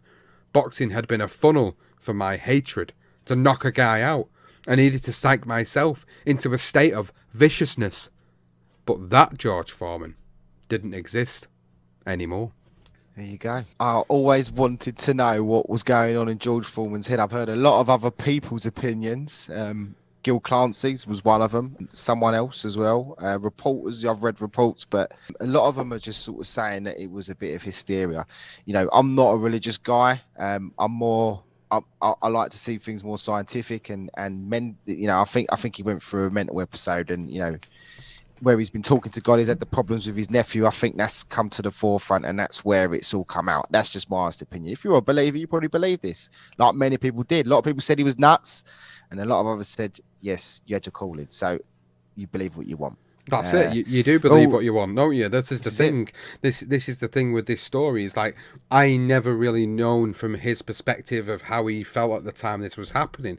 And like you rightly pointed out in doing our research for other episodes that featured this moment, all we got was other people's perspective, and their perspective was that he was having a mental health episode, he was having a nervous breakdown, dehydration, as Clancy said it. But from George's perspective, only he knows what was going on at that moment, and that's what he felt was happening. So if we move on to the story now, we get to know a little bit more about what happens after he quit boxing for the first time. Yeah, so he then reinvented himself as a Protestant minister then in 1981, and Foreman built his own church in a suburb of Houston called Humble, into which he poured his energies and resources along with his own money. He literally sold his cars, he sold his house, his jewelry, everything. He literally sold the lot and pumped it into his church. And over the course of the next few years, George married several times. He actually went on to have 10 children, 5 girls and 5 boys.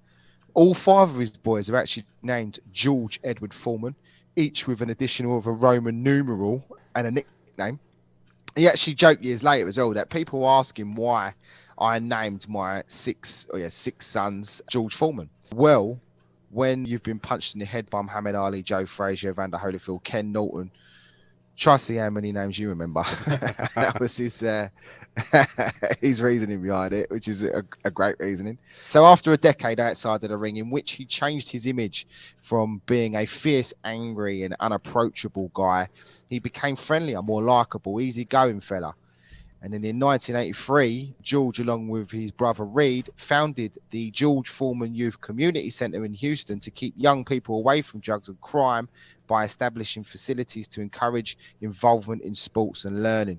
Fantastic work.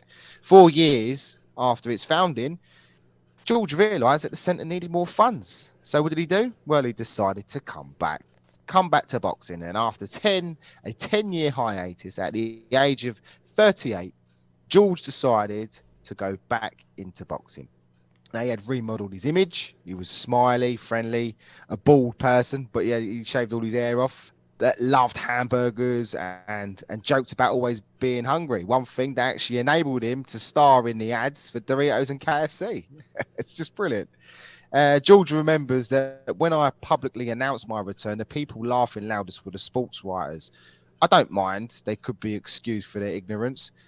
How were they to see what was in my heart, soul, and mind? Besides, they didn't know what to make of me anymore. And from March 1987, when he returned to the ring against the guy called Steve Zuski, ending that fight in the 4th round knockout, to July 1989, George Foreman had won 19 fights. He had stopped 18 of those inside the distance, and he took his new career boxing record to 63 wins and 2 defeats. Now, although all his victories were against what we consider to be mediocre opposition, his 2 most significant wins came against Dwight Muhammad Kawi, who 28-5-1 at the time, which was a 7th round stoppage at the Caesars Palace Sports Pavilion in Las Vegas, and then against Bert Cooper, who was 20-4, which ended in the most bizarre circumstances. Cooper actually remained on his stool and did not answer the bell to begin the 3rd round, ending it as a retirement in the 2nd. He showed no signs of injury, so the commission withheld his purse of $17,500 until he had a medical and was tested for drugs. His result came back as positive for cocaine, so the commission agreed not to suspend his license if he accepted a $1,500 fine, and he agreed to random drug tests over the next 6 months at his own expense. Cooper actually later explained that he had hooked up with a pair of identical twin sisters several days before the fight, which began a non-stop binge of alcohol, cocaine and sex, and he said, "I didn't sleep for 3 days. They set me up." A great side story to George Foreman's career. Bert Cooper, alcohol, cocaine and sex. Well, Cooper said he wasn't sure who set him up, but he was told it was Archie Moore, of all people. Sorry, I've just lost it because what gets me is the fact that he threw in that 2 identical twins as well, mind you. You know what I mean? 2 identical twins and a cocaine binge. You know, let's put the cocaine and the drink fine, but 2 identical twins. It's really funny. It was brilliant. Well, these 2 victories did give George some credibility, but he was considered a legitimate challenger to a world title when on January the 15th, 1990 in Atlantic City, to the amazement of many, he knocked out Jerry Cooner, who was 28-2, in 2 rounds, bringing his lifetime record to 65-2. Every penny he made was sent back to the George Foreman Youth and Community Centre. 4 knockout wins later, that gave him an opportunity of a lifetime at the age of 42. He challenged the then undefeated Evander Holyfield 25-0 for the undisputed heavyweight crown on April the 19th, 1991. But he came up short after 12 rounds of action. And he said a great quote after this defeat. He said, "He won the points, but I proved the point." And he certainly did. I mean, Evander Holyfield was supposed to be fighting Mike Tyson.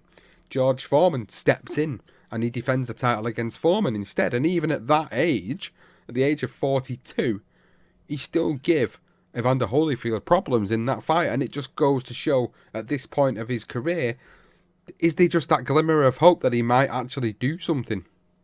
Yeah, and he did. He gave Evander Holyfield a lot of trouble. I mean, knockout at Jerry Cooney was a great stepping stone for that Holyfield fight. And wow, well, I mean, he proved his point. He still had something. And outside the ring, well, George started his own sitcom on ABC called George, and he played a retired boxer who opens an after-school centre for troubled kids, pretty much like the life he had now had. And the show lasted only 9 episodes, unfortunately.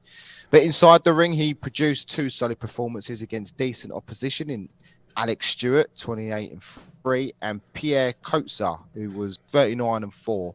And it got George Foreman another shot at a world title, this time for the vacant WBO version against Tommy Morrison, 36-1. This happened on June 7, 1993 at the Thomas and Mack Center in Las Vegas. And it was a close fight. That could have gone either way, but it was Morrison who actually got the nod. And George said after that, I was the most surprised person in the arena when Morrison got the decision.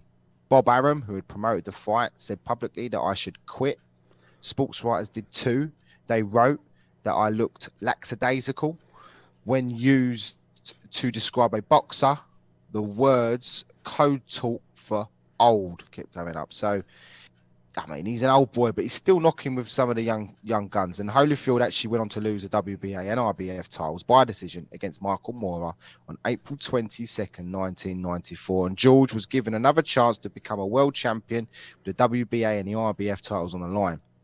Now, with an impressive record of now 72-4, the 45-year-old made his way to the MGM Grand Garden ring in Las Vegas in front of 14,000 people on the 5th of November, 94.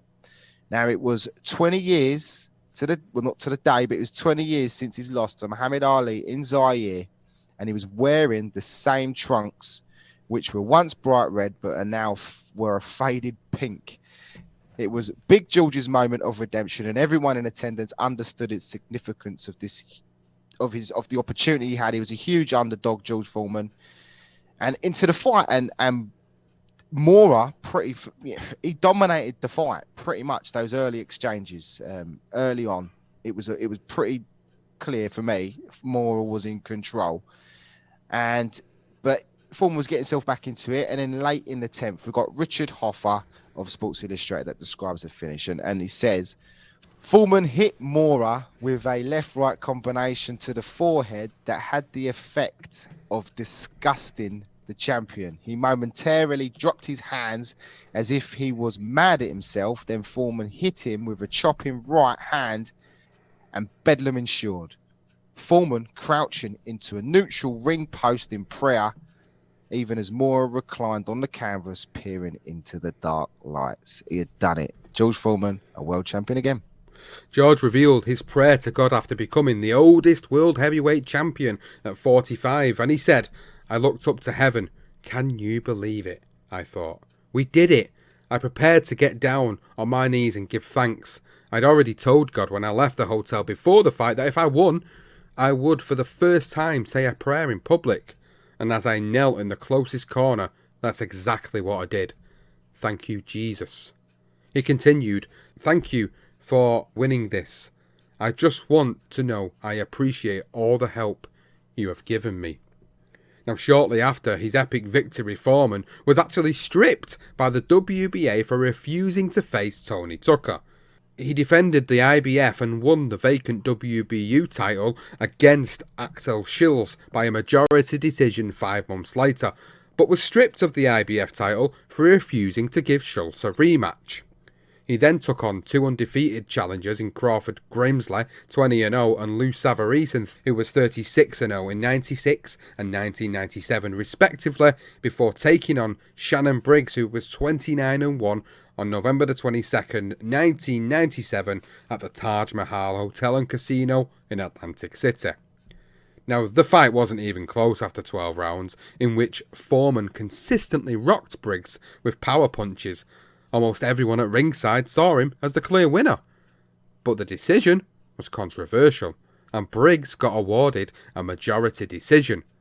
One judge scored it 114-114 a draw, while the other 2 scored it 117-113 and 116-112 for Briggs. After the loss, George said, I don't think I'll be boxing again. And he also went on to say, you can only get so many millions. I'm not going to cry. The only thing that counts is tomorrow.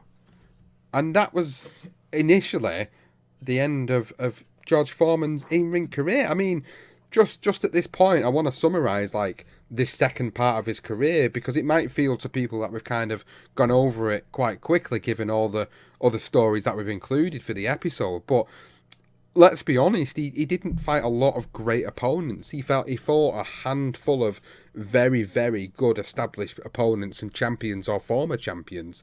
He came up short against Holyfield. He came up short against Tommy Morrison. He beats Michael Moorer and creates history that has since gone on to be recreated by Bernard Hopkins, of course, but at the time, nobody expected George Foreman to beat Michael Moorer to become a heavyweight champion once more. And the irony of it is obviously it was like 20 years, near enough to the day, as to when he fought Muhammad Ali in Zaire in the Rumble in the Jungle. It was like a redemption moment, and I suppose him believing in God, he must have surely felt like it was his redemption at that moment in time. Oh, absolutely. I mean, the fact is there was a lot of stuff in the for the first part of George Foreman. You know, a lot of stuff going on outside of the ring. I think the one thing that you get with George is sort of once he has that moment with God and he turns his attentions to God, you know, the stories in between these fights, although he could, you know, you can read the book and you can run through them, but there isn't really any significant moments other than, you know, if we were believers, we're not atheists, not saying I'm an atheist or anything, but I think the fact is it goes on to the point where he's not trying to preach to you, but it does feel a bit like that at times. And, you know, so we try and pick up on other people and other sources in between those fights, bearing in mind just the fact that he just has a lot of fights. He's doing it for the community. It's fantastic. And I think that is it. There's not really much more you can say other than those big fights. And that was it. You know, all the outside stuff that happened with back in the day for him in the 70s, I think was a lot more absorbing, a lot more interesting than us sort of just put into your George Foreman's word of God.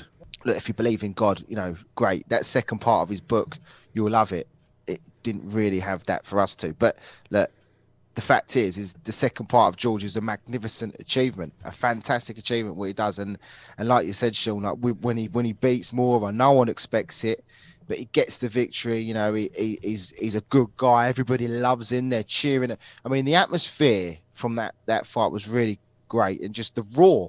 You know, you can almost feel it. Like, I mean, again, I'm not a religious person, but you could feel the tension and you could feel the joy of the crowd and Foreman. And yeah, I mean, it was a magical moment. It really was. So yeah, after losing this very controversial decision to Briggs, George Foreman had fought for the last time at the age of 48, and he announced his final retirement from boxing shortly after.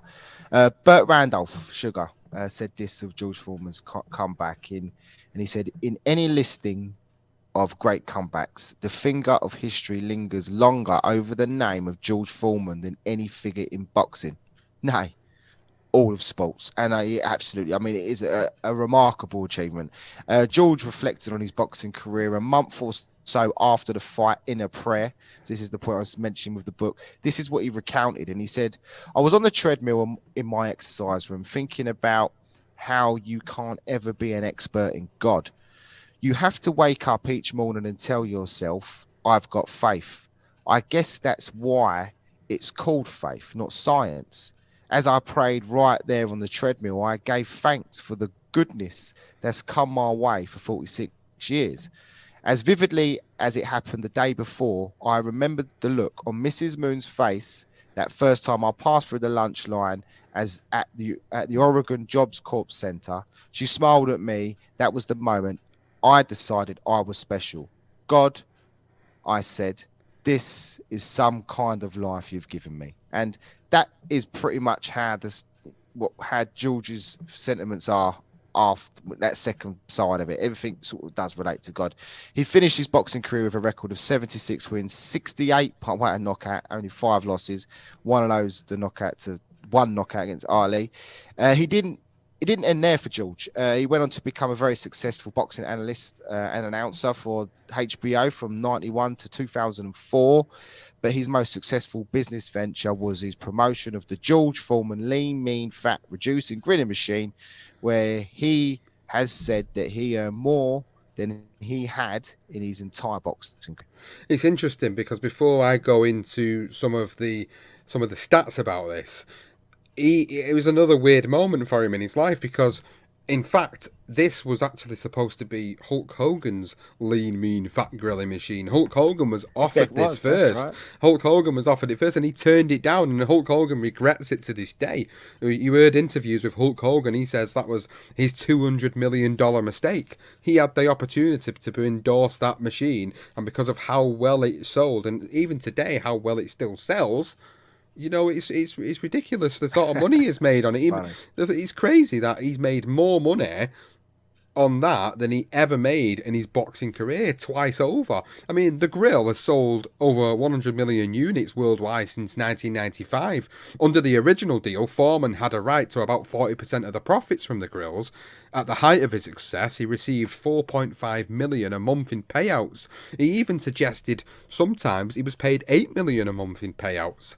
Now, in 1999, Soltron Inc., the grill's manufacturer, they actually bought the rights to use his name and selling skills in perpetuity for 127.5 million in cash. Wow. And 10 million in stock. And then in 2018 as well, there was also another buyout from Spectrum. Spectrum also then bought the rights, and that was for a ridiculous amount of $180 million. So George Foreman, by putting his name against that machine, I think he ridiculously earned something like 200 or 250 million dollars over time with this machine. That's how much that he's earned. I mean, obviously it's owned by Spectrum now. George has literally sold all these rights to it, but he's made an absolute fat wad of cash off the back of that.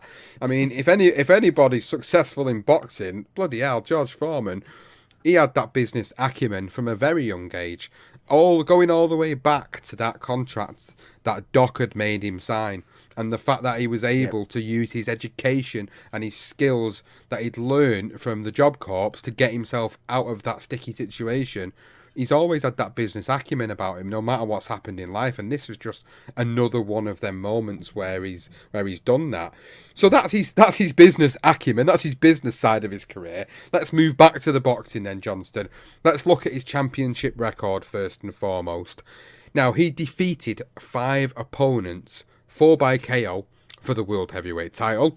He has a record of 5-3, 4 KOs in world title fights.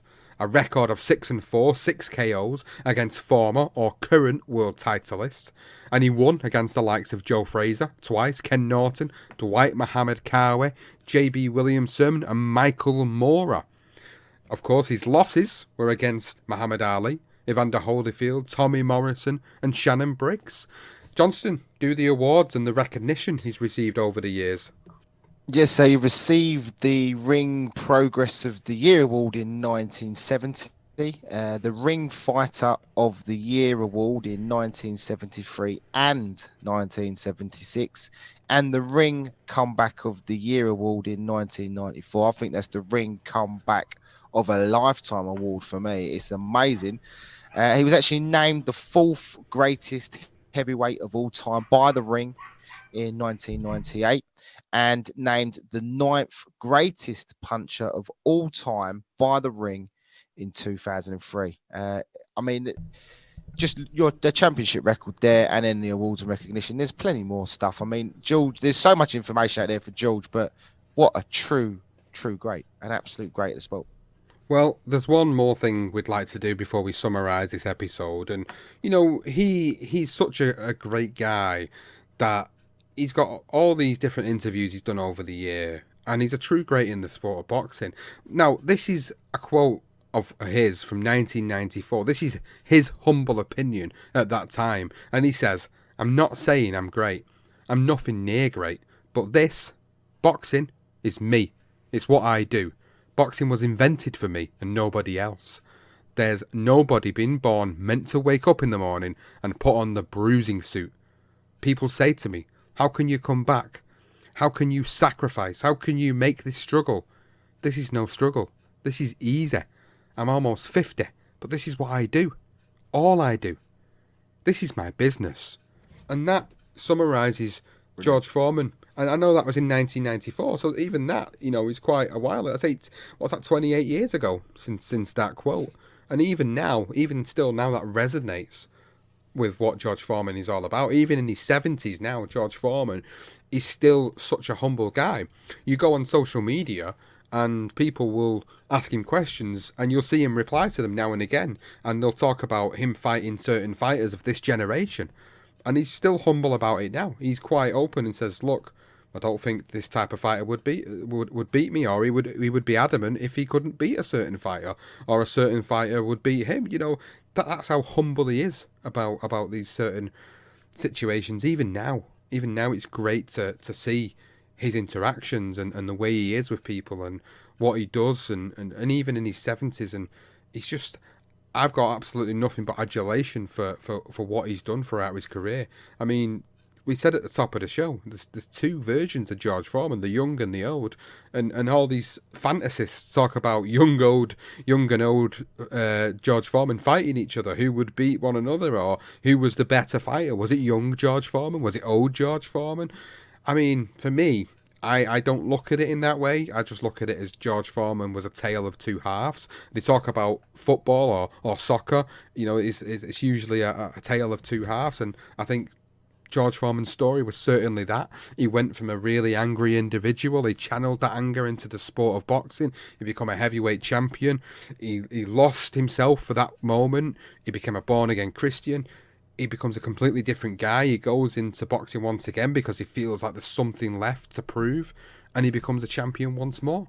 And he retires on a high for me. I mean, yeah, it didn't work out in his final fight, but considering what he did in the sport, considering the legacy he's left behind, we consider him to be one of the greatest heavyweights of all time, one of the hardest punchers of all time. And that's the reason why. This story is the reason why George Foreman is who he is, and exactly why we wanted to get this career profile done, because of how much love we have for him, how much love you guys have for him, and I hope we have done it justice. Johnston, passing this over to you with your final word and your summary of George Foreman's story. Yeah, there's a lot that I didn't necessarily know. Like when he was really young, with getting involved in muggings, I knew he would come from a real tough neighbourhood. I didn't really know about that.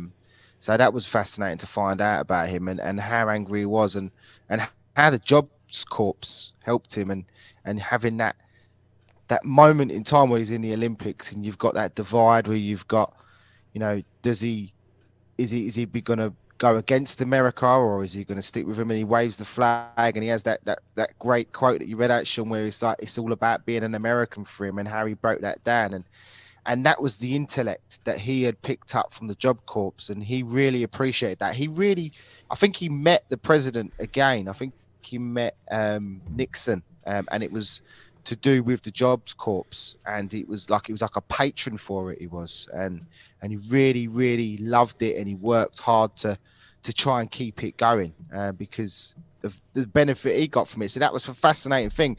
But he was still angry, and he was perceived as this angry person, and he idolized his Sonny Liston, and hearing when he had that conversation with Liston and what Liston said to him, there's loads more of that. So, the first part of his book by George, which is a great source for this, by the way, is brilliant. I think it's really fantastic. And the moment when he has that mad moment after in the dressing room against Jimmy Young, and he finds God, it was interesting to hear that perspective. But I will say that, if you're not a religious person, I do think the second part of it is a lot of custody issues with his kids and his wife and his wives, so it's sort of in between the boxing. There's no nitty gritty stuff, slight changes of managers and stuff, but other than that, I think the success story comes from the fact that what a fantastic achievement, the two versions of George to come back and do what he done and hang his hat with some of the greats of the game. Your peak of Evander Holyfield, and he goes a distance and gives him trouble. That's unreal. I mean, no, not many fighters can say that, other than the great Archie Moore, and he was a great influence in his career.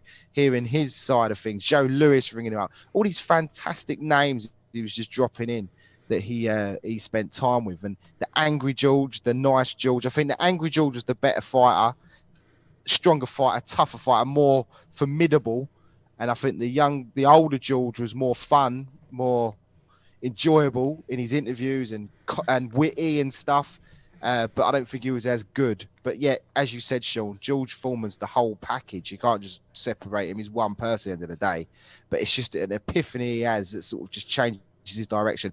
And the craziness as well with that is how he has that epiphany. Next thing, he's kissing Gil Clancy on the lips like the next day, cuddling him, hugging him. And Gil Clancy's like, what the fuck is wrong with him? Everyone's like, he's gone mad, isn't he? And seriously, he was just so affectionate. It was almost like that something snapped in his head, and it's almost like when you think of old Scrooge and he has that dream and then he wakes up and then he's a different person. That is like what George Foreman is for me. From that moment after Jimmy Young, he's like Scrooge and then turns into the nice Scrooge. But look, magnificent. I love this. I love the story of it. I love all the old stuff, the Richard Pryor stuff. Look, by George, literally go and buy it. By George, it's a great book.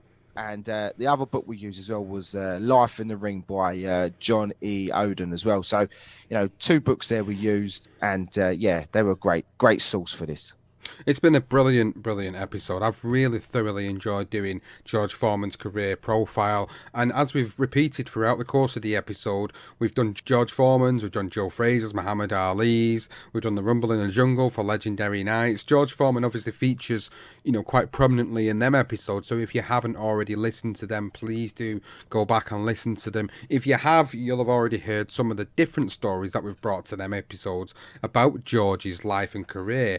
So if there are parts where you feel like, oh, hang on, why have they not covered this bit in here? It's because we've already done it in another episode, and we like to bring something new. So we hope you have enjoyed this tale of George Foreman, and if you have, please do let us know on social media at career_profiles on Twitter, or we're available on Instagram, Facebook, on YouTube, the BTR Boxing Podcast Network. Please do go and subscribe and check us out on all the available platforms. Show your support, share it on social media. Now, finally, we'd like to give thanks to the patrons of BTR Boxing Podcast Network. Their support has allowed us to make the necessary changes to improve these episodes, improve the quality, improve the quantity of all the different series that we run as well. So a big shout out to you guys. Now, if you're a listener and you haven't checked out the Patreon membership service, please do go and do so. Patreon.com/BTR Boxing Podcast Network. On there is a range of membership services. You can subscribe to that for as little as £3 a month or $3 a month. For doing that, you will actually get early access to episodes and content that hasn't been released to the general public. Please do go and have a look at that, because all that support means the world to us. It allows us to improve. It allows us to sustain these deals that we have with the Sports Social Podcast Network, who we've recently signed with. It allows us to make all these great changes and improvements to the podcast for you guys. That's helping you get through your working day or through your cleaning, through your house chores, whatever it is. Please do go and check it out. And if you can subscribe, fantastic. If you can't, just go and give us a share on social media. That is just as good, getting it out there, keeping people informed of what we do. We hope you've enjoyed this episode. This was the tale of 2 halves. This was the tale of the legendary George Foreman.